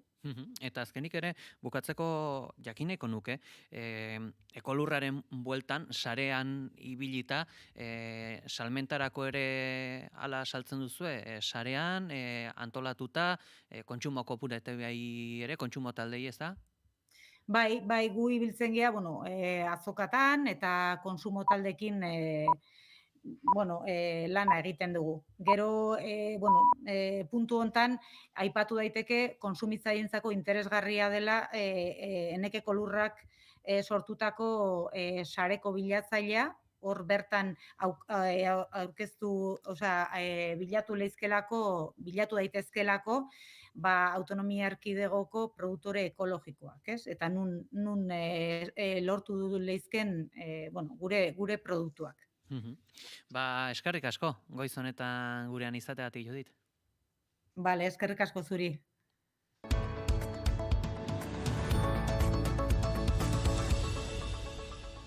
Goizeko 10 dira Gasteizko udaltzaingoak patinete elektrikoak kontrolatzeko kanpaina hasiko du gaurtik aurrera, bereziki gazten eta adin ertainekoen artean. Itxaso Leon, egunon. Egunon pei egunon entzuleok, zaintza kanpaina hiri osoan zabalduko da eta lehentasuna izango du patinete elektrikoak ibiloi diren pertsonen joan etorri eta espazio gehien dauden eremuetan. Kontroletan ibilgailuen ezaugarri teknikoak eta nahitaezko asegurua duten egiaztatuko da, azken hori berria da gainera aurreko kanpainekin alderatuta. Legeak ezartzen du mugikortasun pertsonaleko ibilgailu arinen asegurua nahitaezkoa dela, baina bete behar hori trafikoko zuzendaritza nagusiak erregistro bat abian jartzearen mende dago eta beraz gaur egun ez edukitzea, ez da zehagarria 25 kilotik gorako eta 14 kilometro orduko abiadura baino gehiagoko ibilgailuen kasuetan izan ezik. Udaltzaingoak aurreko kanpainetan ikuskatutako beste alderdi batzuk ere kontrolatuko ditu berriro, hala nola patinete erabiltzeko 15 urteko gutxieneko adina, baimendutako eremuetan soilik zirkulatzea, argiteriaren eskuragarritasuna, orduko 25 kilometroko gehieneko abiadura errespetatzea, kasko erabiltzea derrigorrezkoa izatea, eta gidatzean entzungailuak eta telefono mugikorra erabiltzea debekatzea. Kanpaina gaurtik urtarrilaren 26 honetatik otsailaren 15 bitartean egingo da eta helburua da ibilgailu horiekin lotutako istripuak murriztea eta bide publikoko gainerako erabiltzaileeko bizikidetza hobetzea, Cesar Fernández de Landa segurtasuneko zinegotziak azaldu duenez.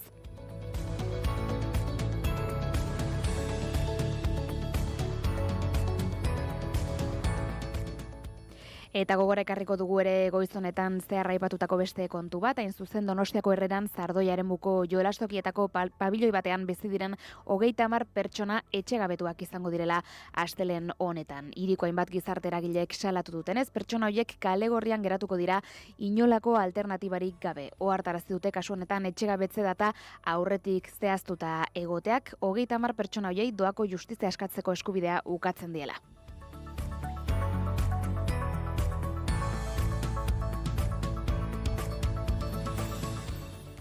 Eta kanpora begira, nazioartera begira, aipatu dizuegu ere, Jair Bolsonaro preso dagoen Brasilgo presidente ultraeskuindar ohiaren aldeko martxa batean parte hartzen ari ziren 72 lagun hartatu behar izan dituztela larrialdi zerbitzuek, tximista batek lurra jo eta izua eragin ostean. Zauritutako 72 lagun hoietatik 30 ospitalera eraman behar izan dituzte, 8 larri. Martxaren helburua zen 2024an estatu kolpe bat ematen saiatzeagatik preso sartu duten Jair Bolsonaro presidente ohiari babesa adieraztea. Manifestariak Brasilia hiriburuko Plaza do Cruzeirotik gertu zeuden, Nicolás Ferreira diputatu ultrak bultzatutako martxaren amaierara gerduratzen tximista bat manifestazioaren gainean erori zenean bete-betean.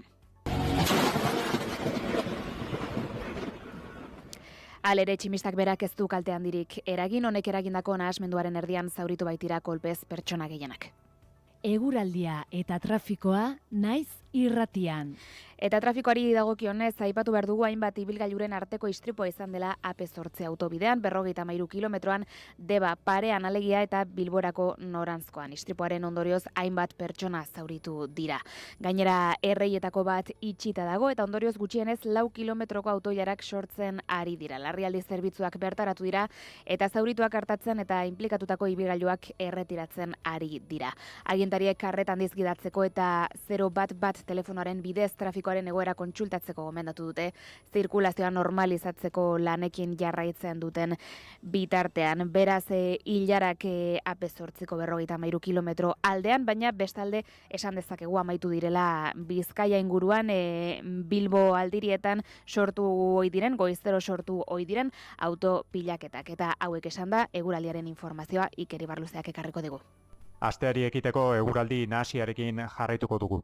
Goizean hodei asko agertuko da lurralde osoa, baina hodei hauek trinkoagoak izango dira ipar ekialdean, hau da Gipuzkoa ekialdean, Nafarroa ipar partean eta Ipar Euskal Herrian, eta bertan oraindik euri zaparrada batzuk izango dira. Hala ere goizean zehar pixkanaka bertan atertzera egingo du. Gainantzeko lekuetan orokorran ateri eutxiko dio eta giroa lasaia izango da, naiz eta hodeiak ugariak izan. Ondoren eguerdi arratsaldeko lehen orduak lasaiak izango dira, baina arratsalde erditik aurrera hego-mendebaldetik barna beste fronte bat iritsiko da eta berriro ere euritara joko du. Oraingoan zaparradak gehien bat hego isurialdean botako ditu, naiz eta ez den euri askorik egiterik espero. Haizeak hego-mendebaldetik joko du eta oraindik tarteka bolada zakarrak utziko ditu, bereziki lurraldearen mendebaldean haizegunetan eta mendi inguruetan. Temperatura minimoek eta maksimoek goraka jarraituko dute, minimoak 3 eta 10 gradu bitartean errendituko dira, maksimoak Kantabriar isurialdean 11 eta 15 gradu bitartean, eta hego isurialdean 8 eta 14 gradu bitartean, temperatura freskoenak ohikoa den bezala, Araba eta Nafarroa erdialdean neurtuko dira, altuenak aldiz, kostaldean. Guzti hauekin edituko era, eskerrik asko Itxaso. Eskerrik asko Pegi. Eta joan aurretik agurtuko ditugu bigarren kafeako kideak, Iñigo Asensio eta Goiuri Ezeiza, egunon? Egunon Pegi. Bueno, ze moduz hasi duzu astea? Ondo, nik hirugarren kafea daukat hemen mahai gainean, beraz, uste dut bigarren kafea, ez da, 2.0 egiteko moduan ibiliko naizela hor. Ondo. Ba, indarrak hartuta nolako kontuak aipatuko dituzue? Bueno, Lander Kornago sukaldaria etorriko da, badakizu gure kolaboratzailea dela, eta gaur ore 10 izango du hizketa gai, beraz, horretaz arituko gara, bestalde, Feroz sariak ere aipatu nahi ditu eta astelenero bezala puripurian sekzioa egingo dugu, pelikulak eta telesaia komentatzeko. Gaurkoan dokumentalak, zuzeneko emisioak, pelikulak, reality showak denetarik izango dugu. Eta larun bat honetan Xilabako finala izango dugu Doni Manelo izunen, eta bertan kantuan izango den Irantzu Idoate etorriko da gurera. Ondo, ba, adi ongo gara orduan, eskerrik asko. Eskerrik asko zuri Pili. Eta gure partetik besterik ez, esan beharrakoak esan da, joateko tenore aldu zaigu. Ondo segi, aio! Naiz irratia.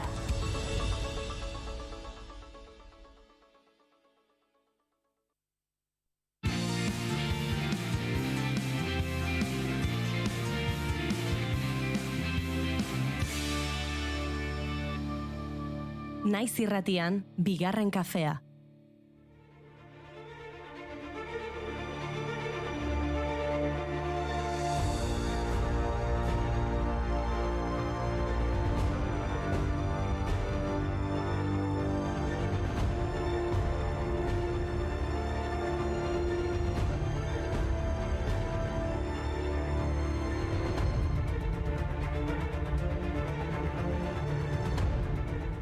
Egunon guztioi eta ongi etorri bigarren kafera. Gaur bereziki arrantzaleei eskaini nahi diegu irratsaioa. Izan ere urtarriaren 26 arrantzalen mundu eguna omen da.